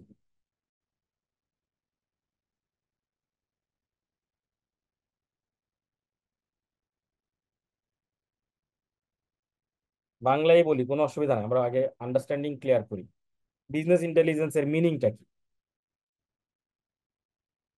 নর্মালি বিজনেস ইন্টেলিজেন্স মিনিং যতটুকু বুঝি স্যার, তাতে বোঝা যাচ্ছে সে বিজনেসের উপর দক্ষ বা বিশেষ জ্ঞান সম্পন্ন এরকম কিছু একটা স্যার। হ্যাঁ, অন্য কেউ যদি আমাদেরকে একটু সহযোগিতা করেন, আমাদের তো অনেকজন পার্টিসিপেন্ট আছেন। উই হ্যাভ 100+ পার্টিসিপেন্ট, একটু সহযোগিতা করেন, আমরা বুঝি সবাই। নিজেরা স্যার একটু ডিসকাস করে করলে সহজ হবে। এটা কাইন্ড অফ একটা নেটওয়ার্কের মতো। এই business intelligence is kind of network where every suppliers and clients and the other stakeholders are interconnected for their individual requirement.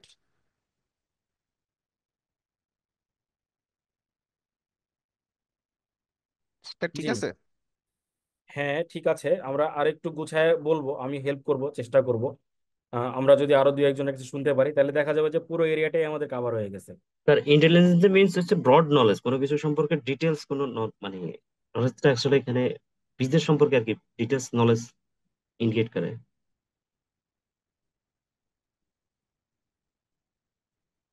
হ্যাঁ, আমরা অনেক কিছুই কভার করছি, আমরা যদি এটুকুই ক্লিয়ার করতে চাই সাথে সাথে, যে এইখানে আসলে একটা টেকনোলজির একটা সেট থাকবে, একটা প্রসেস থাকবে। তাহলে বিজনেস ইন্টেলিজেন্সের ক্ষেত্রে থাকবে কি, a set of technological process for collecting, managing and analyzing organizational data.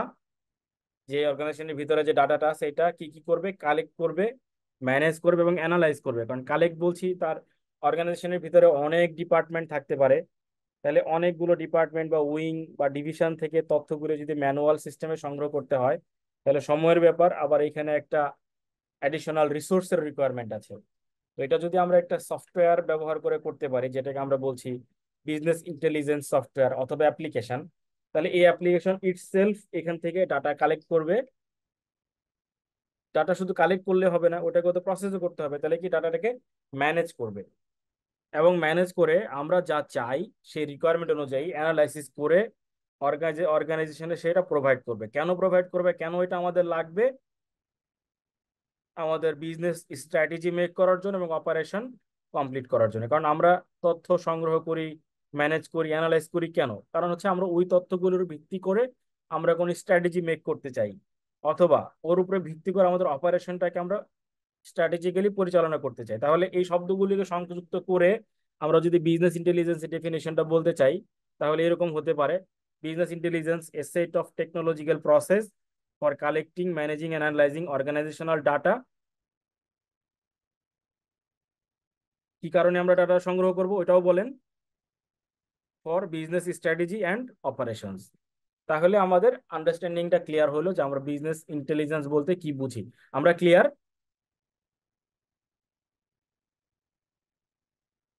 Sir আরেকটু স্যার যদি আলোচনা করতেন তাহলে স্যার ক্লিয়ার হতাম স্যার, যে একটা এক্সাম্পল দিই।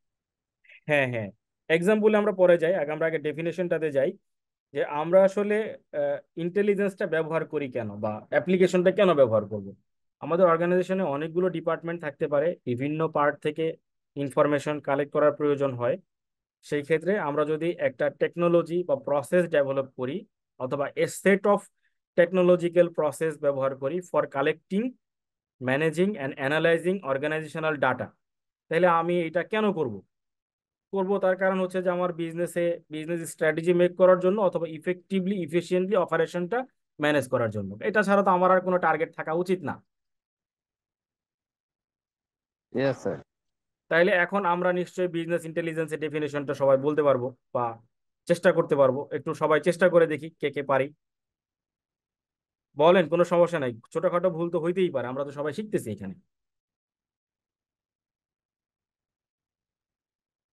Sir, business intelligence is an application in the organization that focus on collecting data and analysis of data and information for the purpose of strategic decision. ডিসিশনের সাথে আমরা অপারেশন শব্দটাও যুক্ত করি, কারণ decision নিয়ে বসে থাকলেও হবে না, ওইটা আমাদের অপারেশনাল অ্যাক্টিভিটিতে ইউজ করতে হবে। এই জন্য যদি ডিসিশন অ্যান্ড অপারেশনসটা আমরা একসাথে বলতে পারি, আমার ধারণা যে এটা একদম অ্যাপ্রোপ্রিয়েট হবে আর কি। এনিওয়ে, ভেরি গুড, আমরা এটা বুঝতে পারছি, আমাদের সবার আইডিয়া ক্লিয়ার হয়েছে, এটাই দরকার ছিল। মুখস্থ করা দরকার নেই, আমরা আগে আন্ডারস্ট্যান্ডিং গুলো ক্লিয়ার করি। স্যার ডেফিনেশনটা আরেকবার একটু যদি বলতেন, আপনি যে ডেফিনেশনটা বলছিলেন। যে আমি আসলে যেটা বলছিলাম যে business intelligence a set of technological process for collecting, managing and analyzing organizational data to make business strategy or efficient operation, manage efficient operation. আর হয়তো একটা দুটো শব্দ আগে পরে হইতে পারে, একটু বুঝাই নিয়ে এভাবে লেখা যায়।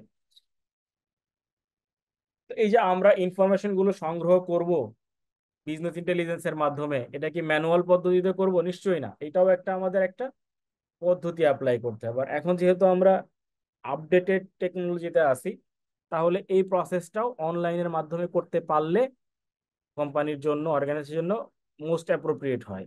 সেই ক্ষেত্রে আরো আপডেটেড একটা পদ্ধতি ওরা ডেভেলপ করেছে, যেটাকে বলে অনলাইন অ্যানালাইটিক্যাল প্রসেসিং, বা সংক্ষেপে OLAP। আমরা এটা পাবো পরবর্তীতে আছে। তাহলে আমরা যে বিজনেস ইন্টেলিজেন্স ব্যবহার করছি, বিজনেসের ডাটাটাকে, অ্যানালাইটিক্সটাকে ইউজ করতেছি, বা অনেক ক্ষেত্রে আমরা বলি BA মানে বিজনেস অ্যানালাইটিক্স, আপনারা এটাও দেখবেন অনেক ক্ষেত্রে পাওয়া যায়। তাহলে BA সেটা করব কিভাবে? অনলাইন অ্যানালাইটিক্যাল প্রসেসিং এর মাধ্যমে। তাহলে সংক্ষেপে হচ্ছে OLAP। এটা নিয়ে অনেক বড় বড় চ্যাপ্টার আছে।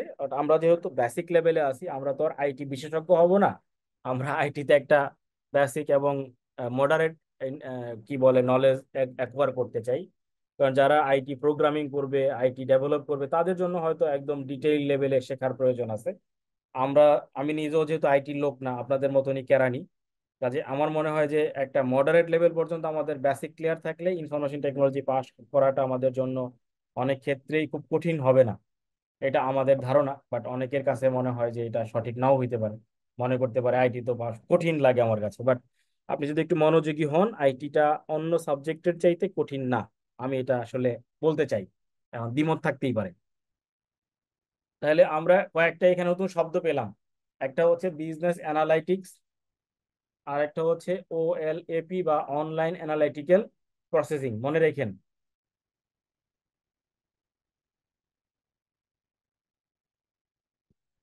আমরা যে বিজনেস ইন্টেলিজেন্স নিয়ে এতক্ষণ আলোচনা করলাম, সে বিজনেস ইন্টেলিজেন্সের আমাদের বেসিক 5টা পার্ট আছে। ওই 5টা পার্টের মধ্যে একটা পার্ট হচ্ছে অনলাইন অ্যানালাইটিক্যাল প্রসেসিং। দেখেন এখানে আমরা একটা সার্কেল দেখছি, এখানে 5টা বেসিক কম্পোনেন্টকে ডিফাইন করা হয়েছে।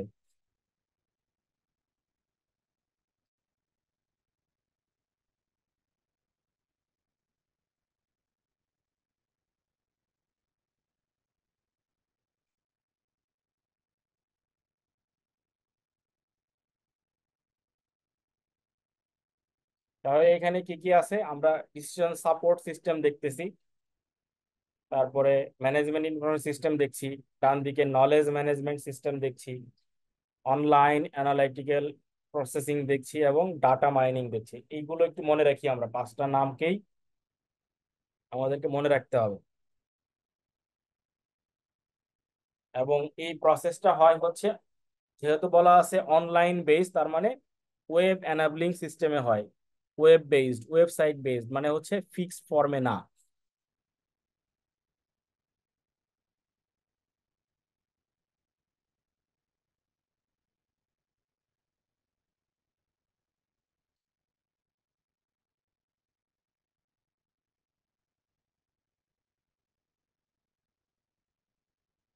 আচ্ছা, আমরা কি কোনো ব্রেকে যাব নাকি একসাথে কন্টিনিউ করে শেষ করে দিব? স্যার, এই যে আমাদের কিছু কিছু চ্যাপ্টারের ক্ষেত্রে এরকম কিছু কেস থাকে যে source adopted from Scott Eden আপনার এই যে লেখা আছে, তো এইগুলো কি আমাদের জন্য পড়া জরুরি কিনা? এইগুলো আমাদের জন্য পড়া খুবই জরুরি। কারণ হচ্ছে যে এইগুলো আমরা এখানে পড়তেছি না, এটার কারণ বলি, যে এইখানে আসলে ওই দেশের কোনো একটা রিয়েল টাইম ঘটনাকে উল্লেখ করে এখানে বর্ণনা করা। ধরেন আমাদের দেশে বর্তমানে কি চলছে, ব্যাংক নিয়ে অনেক আলোচনা সমালোচনা চলতেছে। তো দেখা যাবে যে আমাদের দেশে তো আর বই লেখা হয় না, আমরা বিদেশের বইকে কপি করি। তা আমাদের দেশে যদি বই লেখা হতো, তাহলে যেটা করা হতো যে যখন বিজনেস ফাইন্যান্স বা ব্যাংকিং রিলেটেড কোনো টপিকস নিয়ে আলোচনা করা হতো, তখন এই যে বাংলাদেশে অ্যাসালন গ্রুপ ব্যাংক নিয়ে এত কারসাজি করছে, বা আমাদের বাংলাদেশ ব্যাংক বিভিন্ন ক্ষেত্রে তাদের অপারগতা দেখাইছে।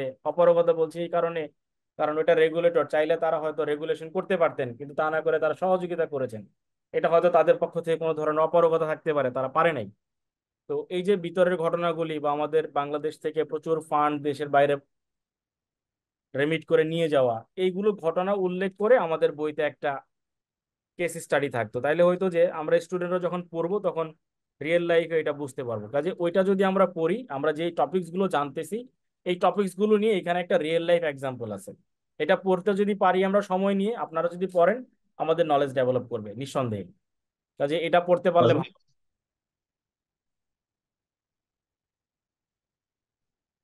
আচ্ছা, আমরা যে টপিকসটা নিয়ে শুরু করেছিলাম, যে আমরা কি ব্রেকে যাব না কন্টিনিউ করে তাড়াতাড়ি করে শেষ করে দিব?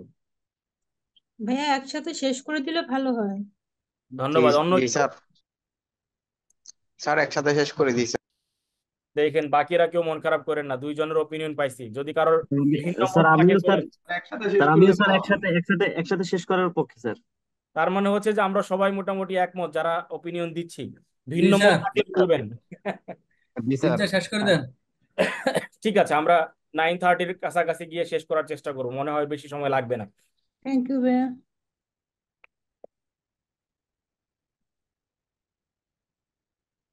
তাহলে আমরা এখন ওই যে আমাদের বিজনেস ইন্টেলিজেন্স একটু আগে দেখে আসলাম, আমরা একটু ডিটেইলে যাচ্ছি। বিজনেস ইন্টেলিজেন্সের 5টা পার্টের একটা পার্ট হচ্ছে decision support system. Decision support system নিয়ে আমরা কিছুক্ষণ আগে আলোচনা করেছি কিছু কিছু এরিয়াতে। তো বিজনেস স্যার ডিসিশন এখানে একটা সাপোর্ট প্রশ্ন করব সিস্টেমও। স্যার। G please.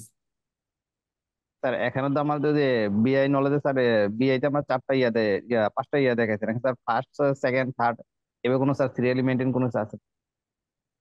এইরকম করে সিরিয়ালি আছে আসলে, এটা এখানে 1 2 3 করে ইন্ডিকেট করা নাই, বাট কোন একটা কাজের একটা প্রসেস আছে, ওই প্রসেসটা যদি আমরা ফলো করি, ধরেন আমরা যদি বিজনেস ইন্টেলিজেন্সে আসি, তো আমাদের যেটা করা লাগবে, আগে হলে কিছু আপনার ইনফরমেশন লাগবে।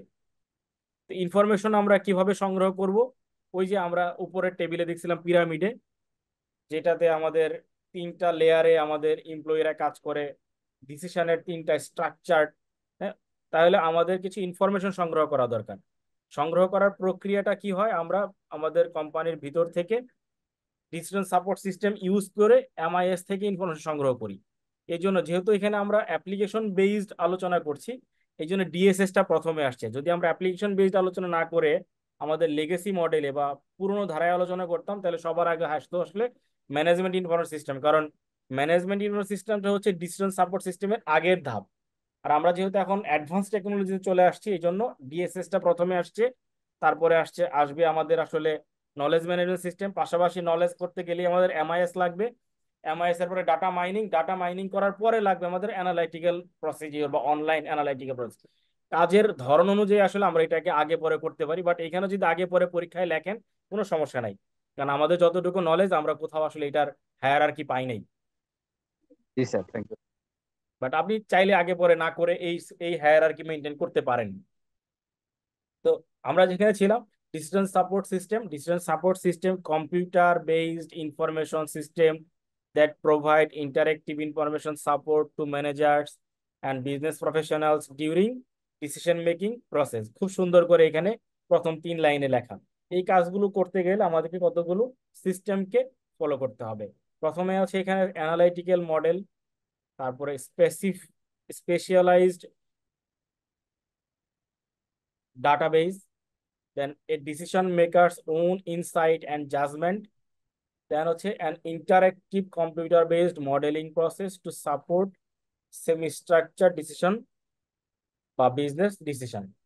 আমরা কিছুক্ষণ আগে যেটা বলতেছিলাম যে ডিএসএস এর সঙ্গে এমআইএস এর তফাৎ কি, দেখা গেল যে ডিএসএস এ কি থাকবে, কিছু মডেল থাকবে। আমরা বলছিলাম ওইখানে যে অ্যানালাইটিক্যাল মডেল দেওয়া আছে নিজস্ব, এবং সে কি করে একটা নির্দিষ্ট বা স্পেশালাইজড ডাটাবেস ব্যবহার করে, যে ডাটাবেসের মধ্যে তার রিকোয়ার্ড ইনফরমেশন গুলি আছে, এবং আরো অনেক ইনফরমেশন থাকতে পারে, বাট তার জন্য একটা রিকোয়ার্ড ডাটাবেস দরকার। ডিসিশন মেকার যিনি এই অল্টারনেটিভ গুলো ব্যবহার করে ডিসিশন নিতে চান, তার নিজের একটা জাজমেন্ট ব্যবহার করতে হবে, কারণ মেশিন তার বলে দিবে না যে তুমি 1 থেকে 3 চয়েস করো বা 2 চয়েস করো। তো যিনি ডিসিশন মেক করবে তার নিজের একটা জাজমেন্ট অ্যাপ্লাই করতে হবে, এবং ওই বিজনেসে তার একটা বেসিক নোহাউ থাকতে হবে, যেটাকে আমরা এখানে ওন ইনসাইট বলতেছি। তার নিজের ভিতর থেকে একটা অভিজ্ঞতা থাকতে হবে, নিজের থেকে কিছু বলার বা করার ইয়েটা থাকতে হবে। দেন আছে হচ্ছে interactive computer based modelling. Interactive কেন বলছি আমরা? কারণ একটা ডিএসএস সিস্টেম সব বিজনেসে পারফর্ম করতে পারবে না। তাহলে যেই বিজনেসে আমি ডিএসএস করতে চাচ্ছি, ওই বিজনেসের রিকোয়ারমেন্ট অনুযায়ী আমাদেরকে রিডিজাইন করা লাগতে পারে, রি ইঞ্জিনিয়ারিং করা লাগতে পারে ডিসিশন সাপোর্ট সিস্টেমটাকে। এই জন্য এখানে an interactive computer based modelling process বলা হয়েছে, কারণ ওই প্রতিষ্ঠানের জন্য যদি ইন্টারেক্টিভ না হয়, তাহলে ওইখান থেকে সঠিক সিদ্ধান্তটা আমরা পাবো না। এইটুকু হচ্ছে ডিসিশন সাপোর্ট সিস্টেমের একদম বেসিক পার্ট।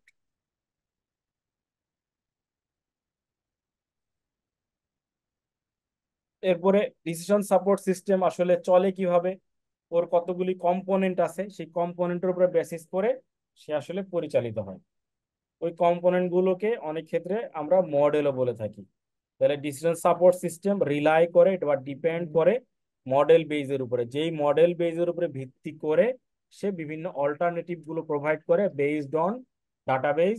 ওই ডাটাবেসে সে কি করে, একটা ভাইটাল সিস্টেম অ্যাপ্লাই করে ওই রিসোর্সটাকে ব্যবহার করে ডিএসএস সফটওয়্যারের মাধ্যমে কম্পোনেন্ট গুলোকে কম্পিউটারাইজ সিস্টেমে অ্যানালাইসিস করে ওখানে ইনফরমেশন গুলি প্রোভাইড করে বা বিভিন্ন ভেরিয়েবলস প্রোভাইড করে, যেটা আমরা একটা অল্টারনেটিভ বলেছি। তাহলে আমরা যদি নিজেরা কোনো কাজ করতে চাই, সে আপনি হলো কিছু ভেরিয়েবল অ্যানালাইসিস করতে চান, অডিটর মানুষ, আমরা ওটাও মাথায় এক্সাম্পল আনতে পারি। আমরা রেভিনিউ নিয়ে কাজ করতে পারি, এক্সপেন্স নিয়ে কাজ করতে পারি, প্রফিট নিয়ে কাজ করতে পারি। তাহলে প্রফিট নিয়ে অ্যানালাইসিস করলে আমার তাহলে কি কি ইনফরমেশন অল্টারনেটিভ গুলো লাগবে, এগুলো আমরা নিয়ে কাজ করতে পারি। বা হচ্ছে ক্যাপিটাল বাজেটিং ফর্মুলা নিয়ে বা প্রেজেন্ট ভ্যালু মডেল নিয়ে কাজ করতে পারি। তো এই যে বিভিন্ন এরিয়াগুলো, এগুলো প্রিডিফাইন্ড কম্পোনেন্ট বা মডেল আগে থেকেই আমাদের সিস্টেমে দেয়া থাকবে, কারণ আমরা তো নিজে থেকে মডেল বানাতে পারবো না। ওই মডেলগুলোকে অ্যাপ্লাই করে আমরা ডিএসএসটাকে পরিচালনা করবো, এবং ওই ডিএসএসটা ওই বিজনেসের অ্যানালাইসিস অনুযায়ী মডেলিং করা হবে, যেটাকে বলা হচ্ছে ইন্টারেক্টিভ সিস্টেম বা ইন্টারেক্টিভ কম্পিউটারাইজ সিস্টেম।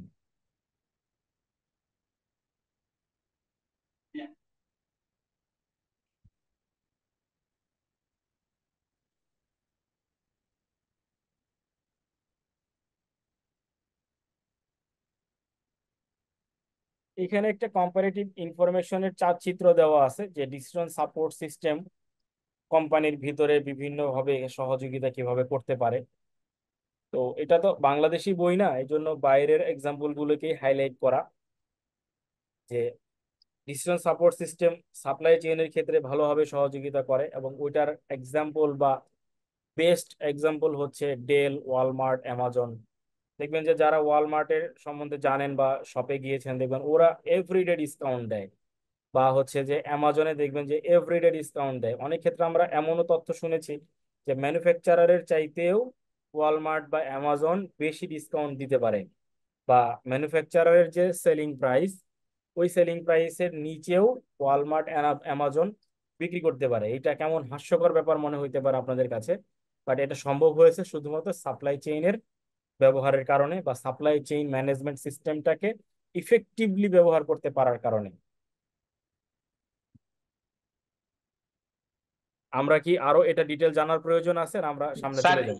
একটু যদি ব্যাপারটা মানে কনসেপ্টটা ক্লিয়ার করে দিতেন, মানে সাপ্লাই চেইন কি স্ট্র্যাটেজি নেওয়াতে দেখা গেল ম্যানুফ্যাকচারের চাইতেও আমি সেলার হিসেবে কম টাকায় বিক্রি করতে পারতেছি। হ্যাঁ, এইখানে একটা গুরুত্বপূর্ণ ইস্যু আছে, যে আমরা যেহেতু ফাইন্যান্সিয়াল ম্যানেজমেন্ট নিয়ে পড়াশোনা করি, তো আমাদের কস্ট অফ ক্যাপিটাল বলে একটা বড় এরিয়া আছে। যে কোনো বিজনেসেই কস্ট অফ ক্যাপিটাল, যদি আমার ওন ফান্ডও জি হয় স্যার। তারপর আমরা কস্ট অফ ক্যাপিটাল কনসিডারেশনে নেই। তো এই অ্যামাজন বা ওয়ালমার্ট, ওরা যেহেতু অনলাইন মার্কেট, ওদের নিজেদের ওন প্রোডাক্টের চাইতে ওরা যেটা করে ফ্রাঞ্চাইজ প্রোডাক্ট বেশি নেয়। মানে নিজে একটা ওয়্যার হাউস বা নিজে একটা সেলস সেন্টার বা নিজে একটা online e commerce portal develop করার পরে তারা নিজের থেকে কোনো প্রোডাক্ট পারচেস করে না। তো কিছু কিছু করে, একদম যে 100% করে না তা না, কিছু প্রোডাক্ট নিজেরা পারচেস করে সেল করে। কারণ কিছু কম্পোনেন্ট আছে যেটার জন্য ওইরকম ডিফাইন্ড কোনো সাপ্লায়ার পাওয়া যায় না, যারা নিজের থেকে ক্রেডিটে বা ওই শপে গিয়ে বিক্রি করতে চায়। যেহেতু ওইটা একটা ইন্টারন্যাশনাল মানের শপ, সব ধরনের প্রোডাক্ট থাকতে হবে, এই জন্য ওই শূন্যতা পূরণ করার জন্য কিছু প্রোডাক্ট তারা নিজেরা পারচেস করে ক্যাপিটাল দিয়ে। আর বেশিরভাগ প্রোডাক্ট তারা আসলে সরাসরি ম্যানুফ্যাকচারারের সাথে একটা ফ্রেম কন্ট্রাক্টে যায়। ফ্রেম কন্ট্রাক্টে যায়, তাদের মেইন মোটোটা হচ্ছে এরকম, যে তারা কোনো প্রোডাক্ট নগদ টাকায় কিনবে না, তাদের কাছ থেকে প্রোডাক্ট তারা নিবে, নিয়ে তাদের শোকেসে বা ওয়্যার হাউসে উঠাবে। কাস্টমার অর্ডার করলে ওইখান থেকে ডেলিভারি হয়ে যাবে। কাস্টমার পেমেন্ট করলে তার নির্দিষ্ট কমিশন কেটে রেখে বাকি টাকাটা ওই প্রোডাক্টের ওনারকে বা ম্যানুফ্যাকচারারকে তারা পেমেন্ট করে দিবে। তাহলে আমার যদি কোনো নিজস্ব ক্যাপিটাল এখানে ইনভেস্টমেন্ট না থাকে, আমার নিজস্ব কোনো সেলসম্যান না থাকে, আমার নিজস্ব কোনো এখানে ক্যারিং, লোডিং, আনলোডিং না থাকে, তাহলে আমি তো প্রফিট কম করলেও চলে। তাহলে ম্যানুফ্যাকচারার যে প্রাইসে বিক্রি করে, বিক্রি করার সময় তারা একটা ডিলার প্রাইস এবং একটা ট্রেড প্রাইস ডিক্লেয়ার করে। ট্রেড প্রাইসটা মূলত আমরা দেখি, ডিলার প্রাইসটা আমরা দেখি না। এই শব্দটা আমরা তো ক্লিয়ার নাকি? জি স্যার, এটা ক্লিয়ার স্যার। হ্যাঁ, যদি আমরা ট্রেড প্রাইস দেখে থাকি, তাহলে ট্রেড প্রাইসের সাথে ডিলার প্রাইসের মাঝখানে নির্দিষ্ট একটা গ্যাপ অবশ্যই থাকে, এবং ওই ভালো প্রতিষ্ঠানগুলো তাদের ট্রেড প্রাইসের নিচে কখনোই রিটেল করতে পারে না। তাইলে আমি একজন ক্রেতা, আমি যদি ওয়ালমার্টের গিয়ে একটা প্রোডাক্ট কিনতে চাই, কথার কথা যে স্যামসাং এর বা ডেলের একটা ল্যাপটপ কিনতে চাই, ডেলের একটা ট্রেড প্রাইস ঘোষণা করা আছে, ওইটাই হলো ওয়ালমার্টের এমআরপি। ওয়ালমার্ট কি করলো, একটা ক্যাম্পেইন চালায়, ওইখানে 5% ডিসকাউন্ট দিয়ে দিল, যেটা ডেল দিতে পারবে না। তাহলে ওয়ালমার্টের প্রফিট হওয়ার কথা ছিল, আমরা আইডিয়ালি চিন্তা করি হয়তো 10%। সে, তার যেহেতু এখানে কোনো ক্যাপিটাল ইনভেস্টমেন্ট নাই, অ্যাডিশনাল কোনো কস্ট নাই, শুধু সে সে শপটা করে বসে আছে বা অনলাইন মার্কেট পোর্টালটা করে বসে আছে, সে এখানে একটা সেল ক্যাম্পেইন চালাইলো যে আমি অ্যাডিশনাল 5% ডিসকাউন্ট দিব। তখন দেখা যায় যে ওই ডেলের যে ওন শোরুমে যে প্রাইসে বিক্রি করতেছে ট্রেড প্রাইস, তার চাইতে আমরা এখানে আরো 5% কমে পাইতেছি। আমি খুব সংক্ষেপে বলার চেষ্টা করলাম, ডিটেইলে আরো অনেক ব্যাপার জি আছে। স্যার।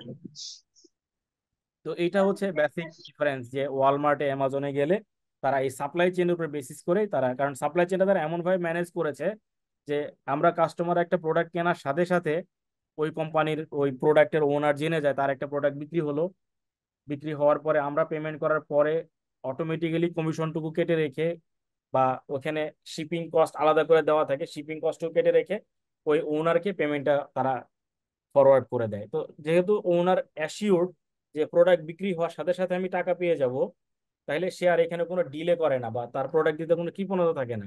কিন্তু অন্য অন্য অনেক প্রতিষ্ঠানে প্রোডাক্ট দেওয়ার পরে, প্রোডাক্ট সেল হওয়ার পরে তার টাকা চাইতে হবে, বা ইনভয়েস পাঠানোর পরে তারা টাকা পাঠাবে, তাদের সাথে কমিউনিকেশন করার ব্যাপার থাকে। এইখানে কোনো ব্যাপার নাই, প্রোডাক্টটা বিক্রি হওয়ার সাথে সাথে তারা টাকা পেয়ে যায়। সাথে সাথে বলতে হচ্ছে পেমেন্টের সাথে সাথে, পেমেন্ট হইলেই ওখানে নির্দিষ্ট অ্যামাউন্ট কেটে তারা আসলে পেয়ে যায়। তো এই পদ্ধতিতে বিক্রি করা আর নিজের শোরুম থেকে বিক্রি করার মতো তফাৎ নাই আসলে,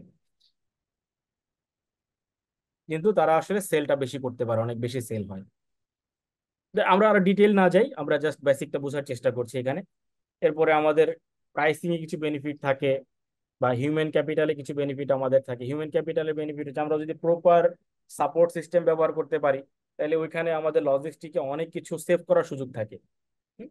তো এই যে আমাদের বিভিন্ন অপরচুনিটি গুলো, এইগুলো আসলে আমাদের proper supply chain management system ব্যবহার করার কারণে বিজনেস হাউসে ডেফিনেট বেনিফিট গুলো এনশিওর হয়।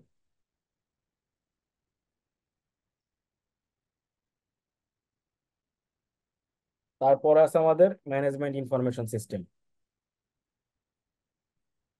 এটা তো আমরা মোটামুটি সবাই প্রাইমারিলি জানি, একটু আমরা দেখি, দেখে তারপরে আলোচনা করি।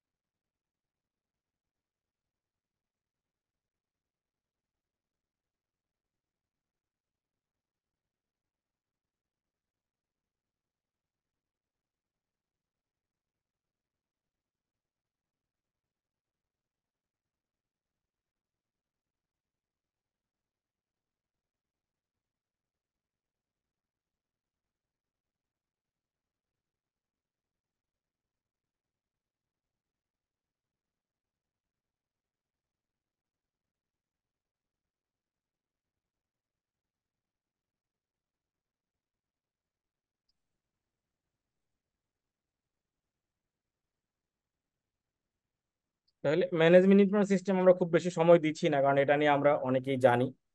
আমরা যেটা করতে পারি, ম্যানেজমেন্ট রিপোর্টিং অল্টারনেটিভ গুলোতে একটু সময় দিই, কারণ এটা আমাদের জন্য নতুন এরিয়া। ম্যানেজমেন্ট রিপোর্টিং অল্টারনেটিভ, এটা হচ্ছে 4 ধরনের অল্টারনেটিভ আছে। একটা হচ্ছে periodic scheduled report, exception report, এরপর হচ্ছে রিকোয়ার্ড বেসিস যেটা হয় ডিমান্ড রিপোর্ট অ্যান্ড রেসপন্সেস, আর ফাইনালি হচ্ছে পুশ রিপোর্টিং। পুশ রিপোর্টিংটা আসলে এমন যে আমরা আমাদের রিপোর্ট রেডি করে রাখবো, রেডি করে আমাদের টপ ম্যানেজমেন্টকে দিতে থাকবো, ওয়ার্ক স্টেশনে যারা থাকবে কানেক্টেড তারা এখান থেকে কপি করে নিতে পারবে।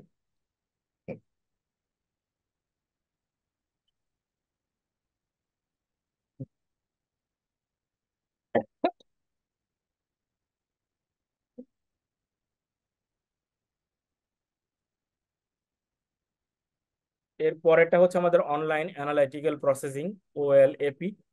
অনলাইন অ্যানালাইটিক্যাল প্রসেসিংটা আসলে যদি আমরা বেসিকটা বলি, যে বিভিন্ন পার্ট থেকে ডাটা সংগ্রহ করে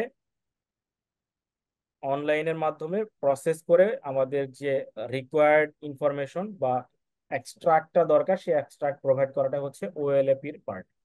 তাহলে OLAP আমাদের কি কি করবে? সহযোগিতা, ম্যানেজারদেরকে ইন্টারেক্টিভলি ইনফরমেশন এক্সামাইন করার বা ম্যানিপুলেট করার সহযোগিতা করবে, এবং এই ক্ষেত্রে যেটা সহজ হয়, লার্জ অ্যামাউন্ট অফ ডাটা একসাথে কনসলিডেটেড উপায়ে অ্যানালাইসিস করা যায়। যেহেতু আমরা অনলাইন বেজে করি, সেক্ষেত্রে আমরা অনেক ওপেন ইনফরমেশন পেয়ে যাই, ডাটা ওয়্যারহাউস থেকে ডাটা পেয়ে যাই, মাল্টিন্যাশনাল ডাটাবেস থেকে, যদি পাবলিক ফর্মে থাকে। আর যদি সেটা সিকিউরড ভার্সনে থাকে, তাহলে ধর ওইখান থেকে আমরা ডাটা কপি করতে পারবো না বা ডাটা রিট্রাইভ করতে পারবো না। এই এরিয়াগুলো কাভার করে অনলাইন অ্যানালিটিক্যাল প্রসেসিং এর মাধ্যমে ডাটাগুলিকে প্রসেস করা হয়। তাহলে আমরা উপরের একটা চিত্র দেখি, এটা দেখলে অনলাইন অ্যানালাইটিং এর একটা বেসিক আমরা আইডিয়া পাবো, এবং এখানে পুশ সিস্টেমে বা বিভিন্ন সিস্টেমে যে ডাটাগুলি আসে সেটাও আমরা এখানে দেখতে পাবো।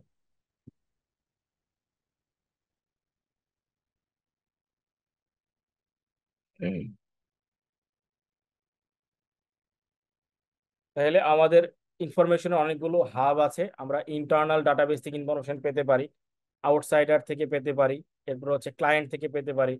হ্যাঁ, এই যে বিভিন্ন ইনফরমেশন আছে এইগুলো একসাথে নিয়ে প্রসেস করার প্রক্রিয়াটাই আমাদের পরের ধাপে এসে অনলাইন অ্যানালিটিক্যাল প্রসেসিং হয়ে যাবে। অনলাইন অ্যানালিটিক্যাল প্রসেসিং এ দুইটা মেজর এরিয়া আছে, যে আমাদের একটা হচ্ছে ডাটা কনসিলিডেশন করা লাগবে, অনেক ডাটা একসাথে করে তারপরে কমপ্লেক্স সিস্টেমটাকে রোল আপ করে আমরা ডাটা অ্যানালাইসিস করব।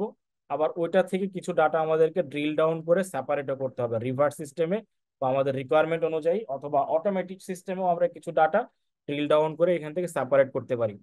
ইন্ডিভিজুয়াল প্রোডাক্টের ডাটা বা সেলস রিপ্রেজেন্টেটিভের ডাটা, অথবা হচ্ছে যে আমাদের টোটাল একটা অ্যাক্সেস সিস্টেমের ডাটা, এগুলোকে আমরা একসাথে করে ড্রিল ডাউন করে অ্যানালাইসিস করতে পারি। কারণ কনসলিডেটেড ডাটাতে অ্যানালাইসিস করলে ব্রড এরিয়াতে দেখা যায় যে প্রপার রেজাল্টটা পাওয়া যাবে না, বাট আমরা আমাদের যেটুকু রিকোয়ার্ড ওই ডাটাটুকু ডাউনলোড করে বা সেপারেট করে যদি কাজ করি, সেটাই হচ্ছে আমাদের ড্রিল ডাউন প্রসেস।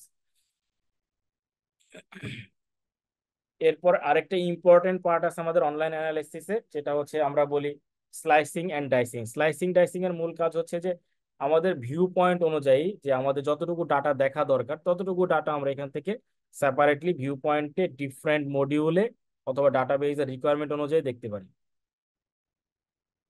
এবং এটা অনেক ক্ষেত্রে টাইমের সাথেও বেসিস করে থাকে, যে কোন টাইমে কোন ডাটাটা দেখাবে, অথবা প্যাটার্ন অনুযায়ী ডাটাটাকে সেপারেট করে।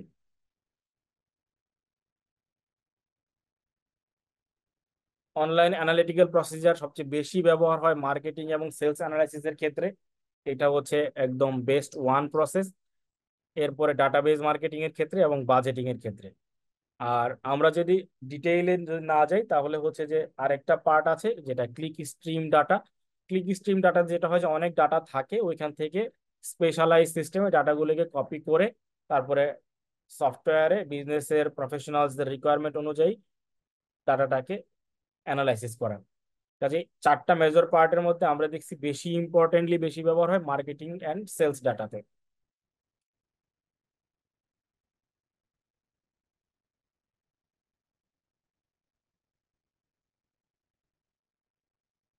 রিয়েল লাইফ এক্সাম্পল গুলো যদি একটু সময় নিয়ে পড়তে পারেন, আমার ধারণা যে আমরা যে টপিকস গুলো আলোচনা করতেছি এটা সবার ক্ষেত্রেই খুব হেল্পফুল হবে আর কি।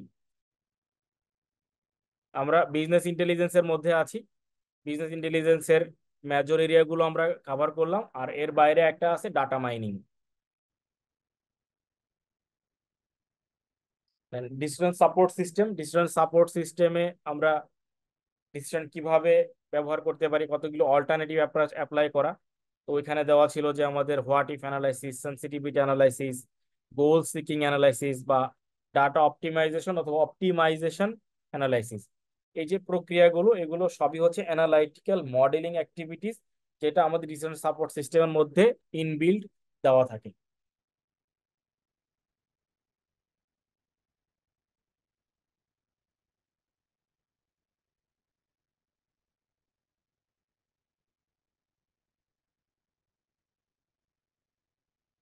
ডাটা মাইনিংটা আসলে তখনই ব্যবহার করা যায় যখন আমাদের আসলে নিজস্ব একটা ডাটা ওয়্যার হাউস থাকে।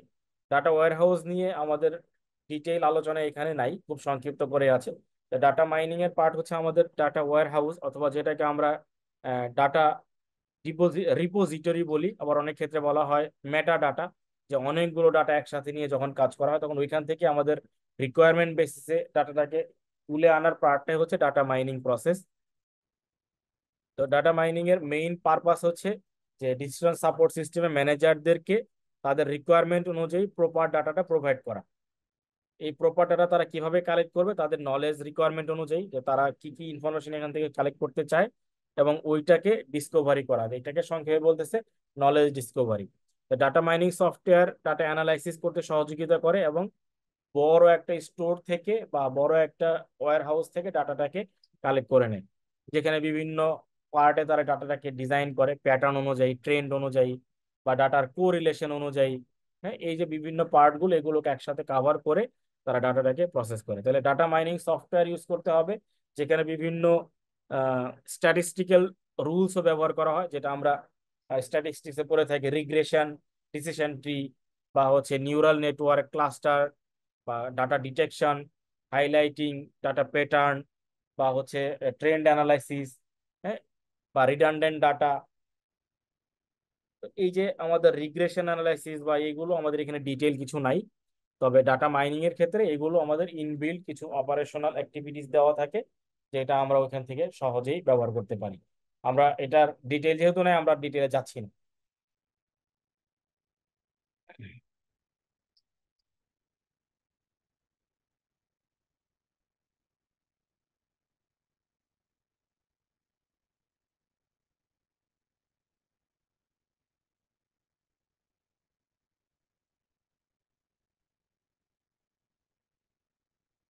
স্যার Then আমরা আছে উপরে থিওরিগুলো কি স্যার পড়বো না স্যার?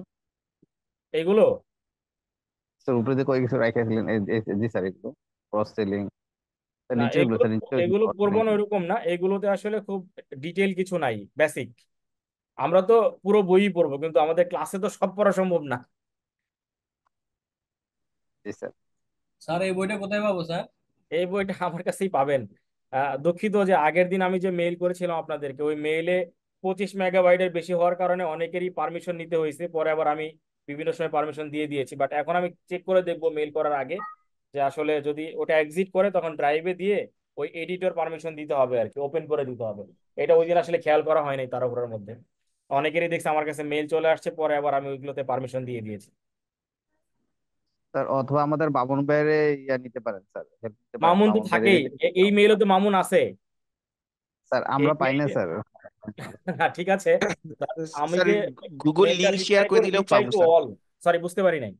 স্যার আপনি ওই গুগল ড্রাইভে লিঙ্ক শেয়ার দিয়ে দিলে আমাদের, আমরা ভিউয়ারে ভিউ করে, এডিট না দিয়ে ভিউয়ার দিলে ভিউ করে নিতে পারবো। ওইখানে পারমিশনের প্রয়োজন হবে না স্যার। আচ্ছা ঠিক আছে, তাহলে এটা ওইটাই কি করুন। আমাদের সার্টিফিকেট লেভেলেরও যে ওব্রায়েনের যে বইটা ইউজ করতে হবে, এটাই কি সেটা? জি, ও, তাহলে তো অনেকের কাছে থাকার কথা। অনেকের সার্টিফিকেট কাছেই আছে, অনেকের কাছেই আছে। তারপরও আমরা এটা দিয়ে দিব, কেটে দিয়ে দিব আপনাদেরকে। অনেকের কাছেই আছে, এবং এটা অনলাইনেও অ্যাভেলেবল পাওয়া যায়। এটা কোন ভার্সনটা? এডিশনটা? এটা মনে হয় 10th version. 10 version. Okay sir. ভাষণ পরিবর্তন হলে আরো ভালো, কারণ এই লেখাগুলি থাকবে, সাথে আরো কিছু রিসেন্ট এক্সাম্পল যোগ হবে, সেটা ভালো। আপডেটেড এডিশন গুলো। হুম। আচ্ছা, ওকে, আমাদের থ্যাংক ইউ। এর পরের টপিক হচ্ছে executive information system. Executive information সিস্টেমের মেইন পার্ট হচ্ছে যে টপ ম্যানেজমেন্টে যারা থাকে তাদের ইনফরমেশন ভিত্তিতে ডিসিশন সাপোর্ট সিস্টেমে সহযোগিতা করা।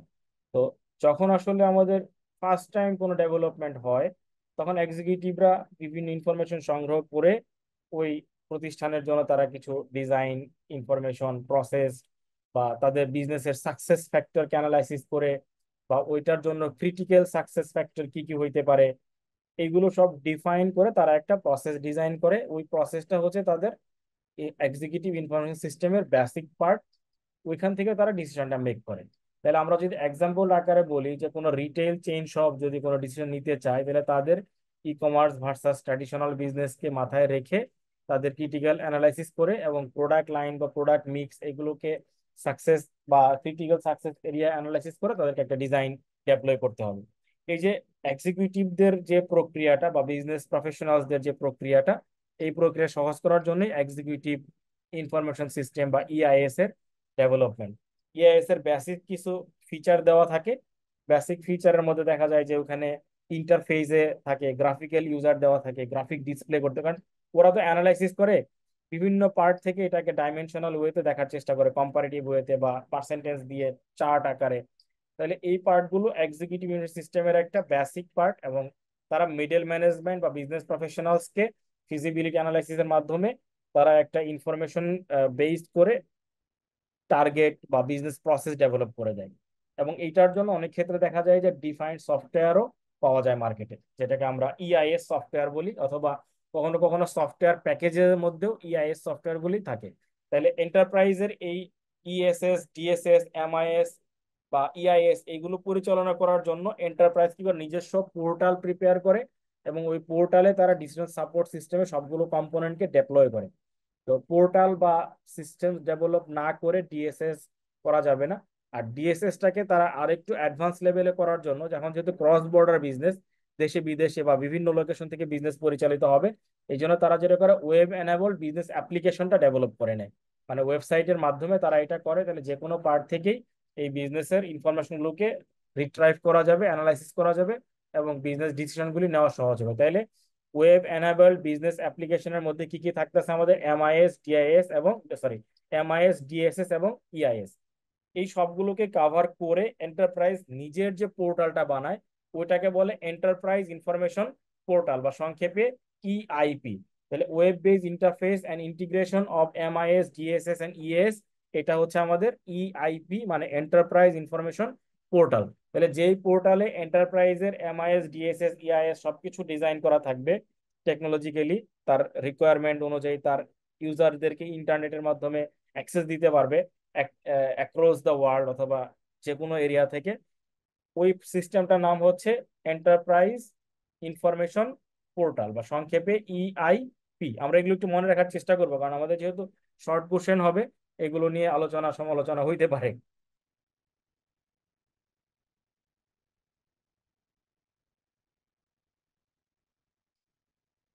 ম্যাম, আমাদের আরেকটা ইম্পর্টেন্ট টপিকস আছে, নলেজ ম্যানেজমেন্ট সিস্টেম। এটাও আমাদের নলেজ ম্যানেজমেন্ট সিস্টেমটা নলেজ লেভেলে ছিল।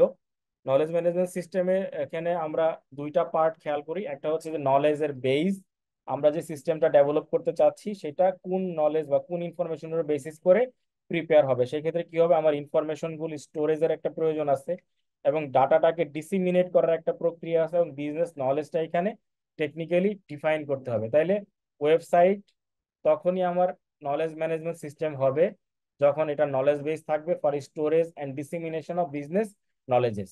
আমি ওই জায়গাটা একটু মার্ক করে দিই, একটা লাইনে এখানে বলা আছে শব্দগুলি।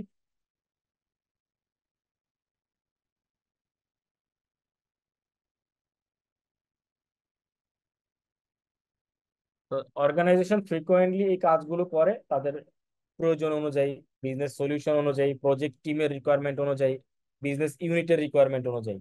তাহলে এন্টারপ্রাইজের লেভেল অনুযায়ী তারা আসলে এটা ডিফাইন করে, এবং এইটা তখন কোম্পানির মধ্যে এবং বিভিন্ন কোম্পানির মধ্যে শেয়ারিং এরও একটা সুযোগ থাকে। বাট শেয়ারিংটা ওই লেভেলে হয় যেটা হচ্ছে যে সিকিউরড সিস্টেমে, তাদের পোর্টালে বা এন্টারপ্রাইজ ইনফরমেশন পোর্টালের মাধ্যমে অথরাইজ এন্ট্রি সিস্টেম ফায়ারওয়াল বা তাদের ডিজাইন করে ইন্ট্রানেটের হেল্প নিয়ে নলেজ ম্যানেজমেন্ট সিস্টেমে তাদেরকে অ্যাক্সেস দেওয়া হয়।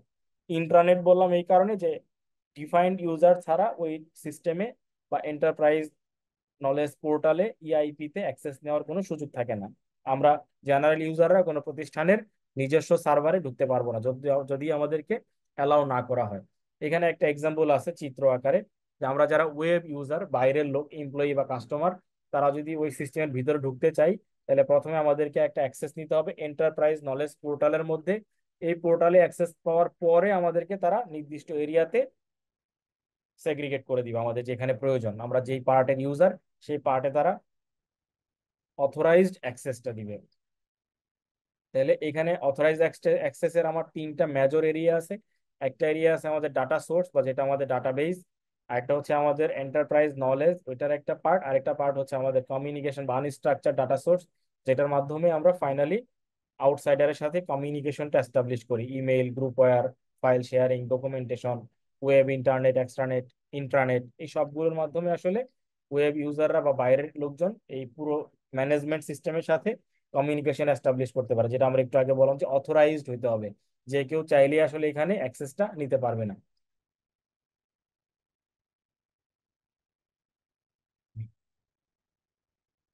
তো আমাদের তো দেখা যাচ্ছে আর্টিফিশিয়াল, চলে আমরা আর্টিফিশিয়ালি আজকে যাব না, কারণ আর্টিফিশিয়াল সিস্টেমটা বেশ বড় এরিয়া, আজকে শেষ করা যাবে না। তাহলে আমরা আজকে যে চ্যাপ্টার দেখলাম এটাতে সবার বা আমরা কি বুঝতে পারছি কিনা, যা পড়লাম সবার আইডিয়া ক্লিয়ার, বা আমরা আসলে বুঝাইতে পারছি কিনা, আমি যা বলতে চাইছি আপনারা বুঝতে পারছেন কি?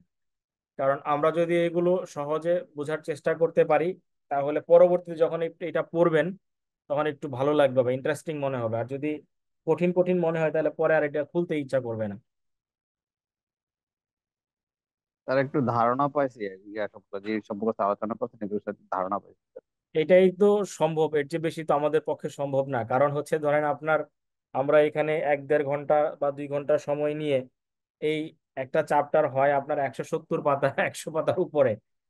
তো যদি 2টা টপিকস কভার করেন তাহলে হয় প্রায় 200 পাতার কাছাকাছি। এটা সম্ভব না, আমাদের কিছু এরিয়া স্কিপ করতে হয়, কিছু এরিয়া ধরেন ভাষা ভাষা বলতে হয়, যেগুলো মনে হয় যে খুবই ইম্পর্টেন্ট বা এটা আমাদের অন্য টপিকসের সঙ্গে কানেক্টেড, ইন্টার রিলেটেড, তখন ওইগুলোতে আমরা একটু বেশি এমফেসিস করি, যেন আমাদের সবার নলেজটা ডেভেলপ করে পরবর্তী চ্যাপ্টারে বা পরবর্তী টপিকস পড়তে গেলে আমরা লিঙ্ক করতে পারি।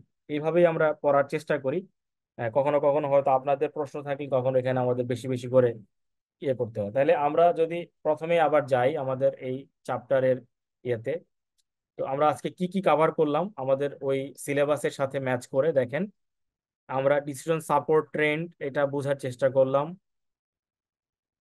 আমাদের কি সিলেবাসটার কথা মনে আছে? জি। জি স্যার, ওপেনই আছে স্যার। আচ্ছা, তাহলে আপনারা ওর সঙ্গে একটু ম্যাচ করায় দেখবেন যে আমরা কোথায় কি দেখতেছি। এরপরে decision support system, management information system, analytical using decision support system, EIS, decision support সিস্টেমের পোর্টাল, এন্টারপ্রাইজ পোর্টাল এবং নলেজ ম্যানেজমেন্ট সিস্টেম। এইগুলো আমাদের দেখেন ওখানে কোন কোন টপিকস কভার করে ওটা হাইলাইট করেন। আর পরের দিন আমরা যেটা কভার করব এই যে এক্সপার্ট সিস্টেম, নিচে দেখেন একটা লাইনে বলা আছে আর্টিফিশিয়াল ইন্টেলিজেন্স, মানে আমরা লাস্টের দিকে 6 এবং 5-এ।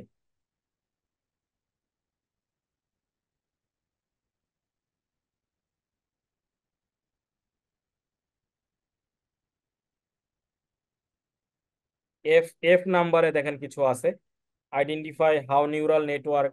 হ্যাঁ, এই যে এই পার্টটুকু যখন আমরা দেখব তখন আমাদের সবগুলো কভার হবে। তো এইটার একটা টেবিল আছে, আমরা একটু আপনাকে দেখায় রাখি, আগামী দিন আমাদের বুঝতে সহজ হবে।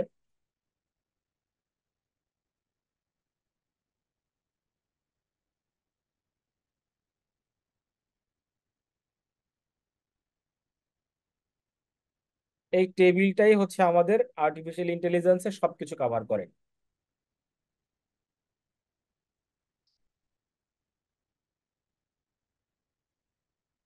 আর্টিফিশিয়াল ইন্টেলিজেন্সের যত এরিয়া আছে সব এরিয়া এখানে কভার করে।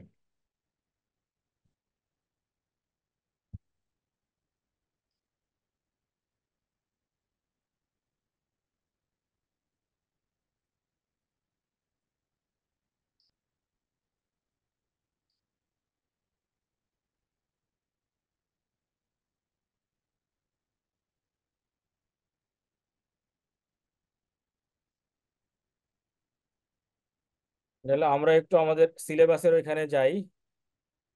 সিলেবাসটা আমাদের তো ম্যাপিং করতে হবে।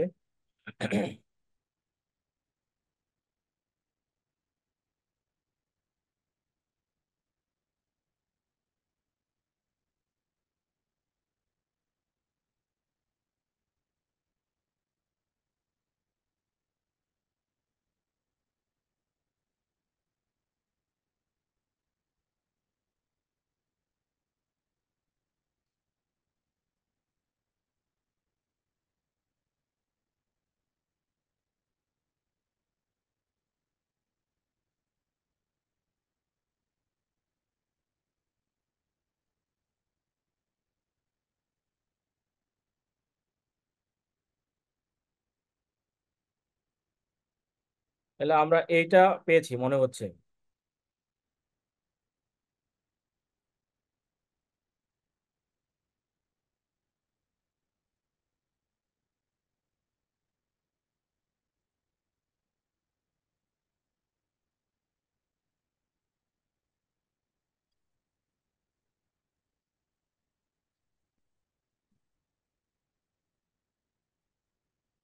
তো আমার মনে হচ্ছে যে উপরের সবগুলি আমরা পেয়ে গিয়েছি। নেক্সট দিন আমরা আসলে এফ, জি, এইচ এই তিনটা কভার করব। এই তিনটাও আমাদের ওইখানেই আছে, মোস্টলি কভার করে যাবে আমাদের যে লার্নিং অবজেক্টিভ দেওয়া আছে এবং আমাদের অ্যাসেসমেন্টের জন্য যে এরিয়াগুলো হাইলাইটেড করা। আমরা কি একমত? জি। তাহলে খুব বেশি অন্য কোনো বই আমাদের খুঁজতে যে হবে এরকম ম্যান্ডেটরি না, এখান থেকেই আমরা এরিয়াগুলো কভার করতে পারি। নলেজ ডেভেলপমেন্টের জন্য আমরা অন্য অন্য বই, গুগল সার্চ বা কোনো জার্নাল পড়তেই পারি যদি সুযোগ পাওয়া যায়, এবং ওইটা পড়লে আরো ভালো হবে আমাদের জন্য। তো আমাদের আজকের আলোচনায় কারোর যদি কোনো প্রশ্ন থাকে আমরা শেয়ার করতে পারি। স্যার একটা ব্যাপার জানার ছিল। জি, শেয়ার করেন, আমি যদি জানা থাকে শেয়ার করব। স্যার যে দেখতেছি স্যার, মানে আমাদের যেটা চ্যাপ্টার 2 ছিল আগের সিলেবাসে, সাপোর্টিং হুম ডিসিশন মেকিং, এইটা হুম আর হুম। এই যে এখন যেটা, এটা কি তাহলে মিল আছে? আমার কাছে মনে হচ্ছে যেটা হ্যাঁ হ্যাঁ, মিল আছে, মিল টপিক আছে, গুলো। মিল আছে, জি স্যার, থ্যাংক ইউ। মিল আছে। লার্নিং অবজেক্টিভ আগের যেটা 2 ছিল তার সাথে মিল আছে। এবং ওইটা তো আমি শুরুতেই আপনাদেরকে প্রথমে একটু দেখানোর চেষ্টা করলাম যে আগের সিলেবাস আর বর্তমান সিলেবাসের যেটুকু পরিবর্তন আছে এটা আমরা এখানে কভার করে ফেলছি।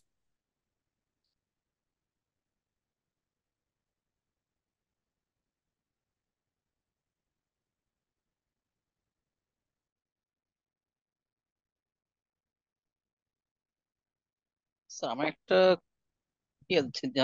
কোশ্চেন ছিল, কোশ্চেন বলতে জানা জিনিস ছিল, সেটা হচ্ছে আমরা যেগুলো পড়তেছি এখন বা যে করতেছি এগুলো হচ্ছে যে আমাদের কোশ্চেনের প্যাটার্নটা একটু চেঞ্জ হচ্ছে, এমসিকিউ বেসড হবে।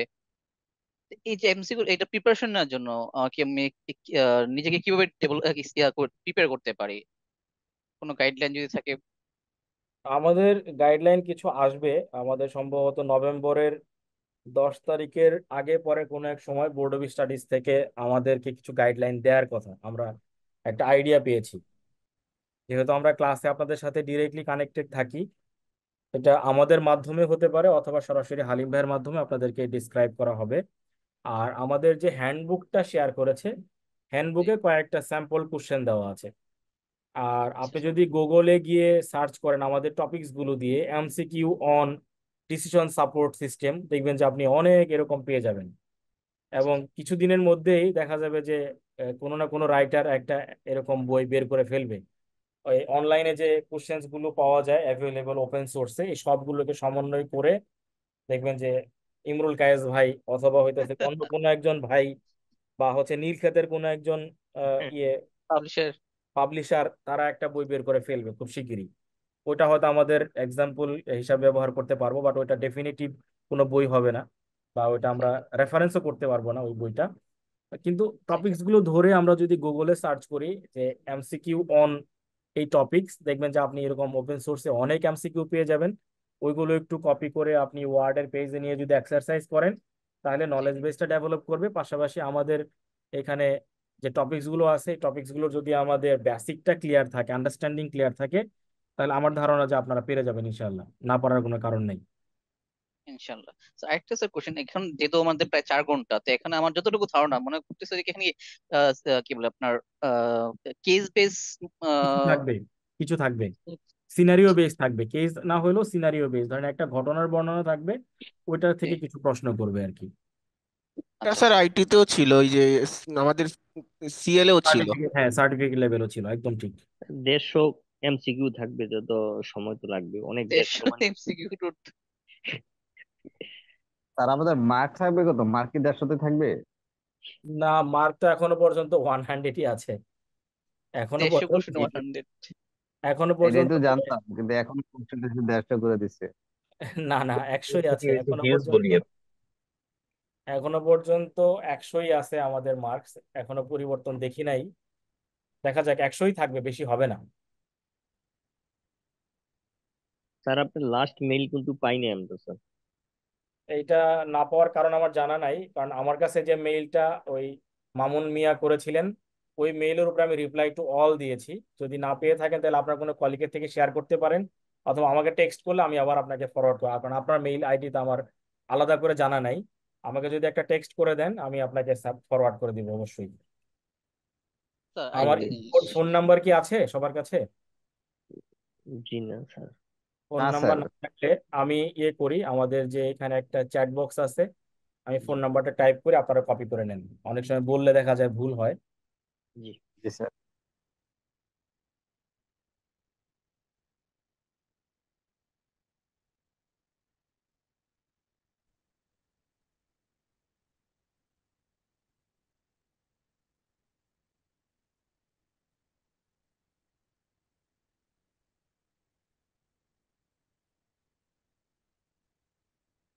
দেখেন তো, আমি আমার ফোন নাম্বার দিয়েছি,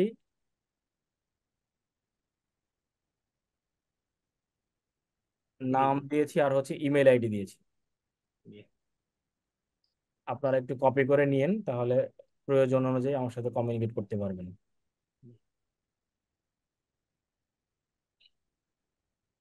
বা অনেক ক্ষেত্রে আপনাদের গ্রুপ থাকে, গ্রুপ থাকলে আমাকে গ্রুপে অ্যাড করে নিতে পারেন, বা গ্রুপ থেকে আমাকে টেক্সট করলে আমিও আপনাদেরকে ইয়ে করার চেষ্টা করব, রেসপন্স করার চেষ্টা করব।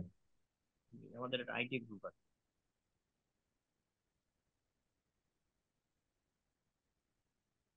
ঠিক আছে, আর কোনো কোশ্চেন্স না থাকলে আমরা হয়তো ক্লোজ করতে পারি আগে আগে, সর্বসম্মতিক্রমে আর কি, যদি সবার মতামত থাকে। স্যার একটা জাস্ট ছোট্ট একটা কোশ্চেন, সেটা জি, হচ্ছে সেক্ষেত্রে আমাদের যে কোশ্চেন গুলো হবে 150 হচ্ছে এমসিকিউ, সেক্ষেত্রে কি পার কোশ্চেনে কি হচ্ছে নাম্বারটা কি ফ্র্যাকশনাল হবে সেক্ষেত্রে? ফ্র্যাকশনাল হবে। ওই যে সিনারিও দেওয়া থাকবে, সিনারিওর উপরে মার্কসটা থাকবে বা ডানে মার্কসটা থাকবে। দেখা যাবে 10-এর জন্য হয়তো 12-13টা প্রশ্ন হইতে পারে, আবার 10-এর জন্য 8টা প্রশ্ন হইতে পারে। দেখা গেল যে ওই টপিকসটা পড়তে সময় লাগতেছে বেশি, ওইখানে প্রশ্ন তারা কম দিবে, কারণ আপনাকে তো টাইম ম্যানেজমেন্টটা করতে হবে। ওইভাবে একটা ডিজাইন করা থাকবে যেন আপনার টাইমটা প্রপারলি ম্যানেজ করা যায়। Thank you. ঠিক আছে, সবাইকে ধন্যবাদ। আমরা একটু আগে আগে শেষ করলাম আপনাদের অনুমতি ক্রমে। জি স্যার। জি।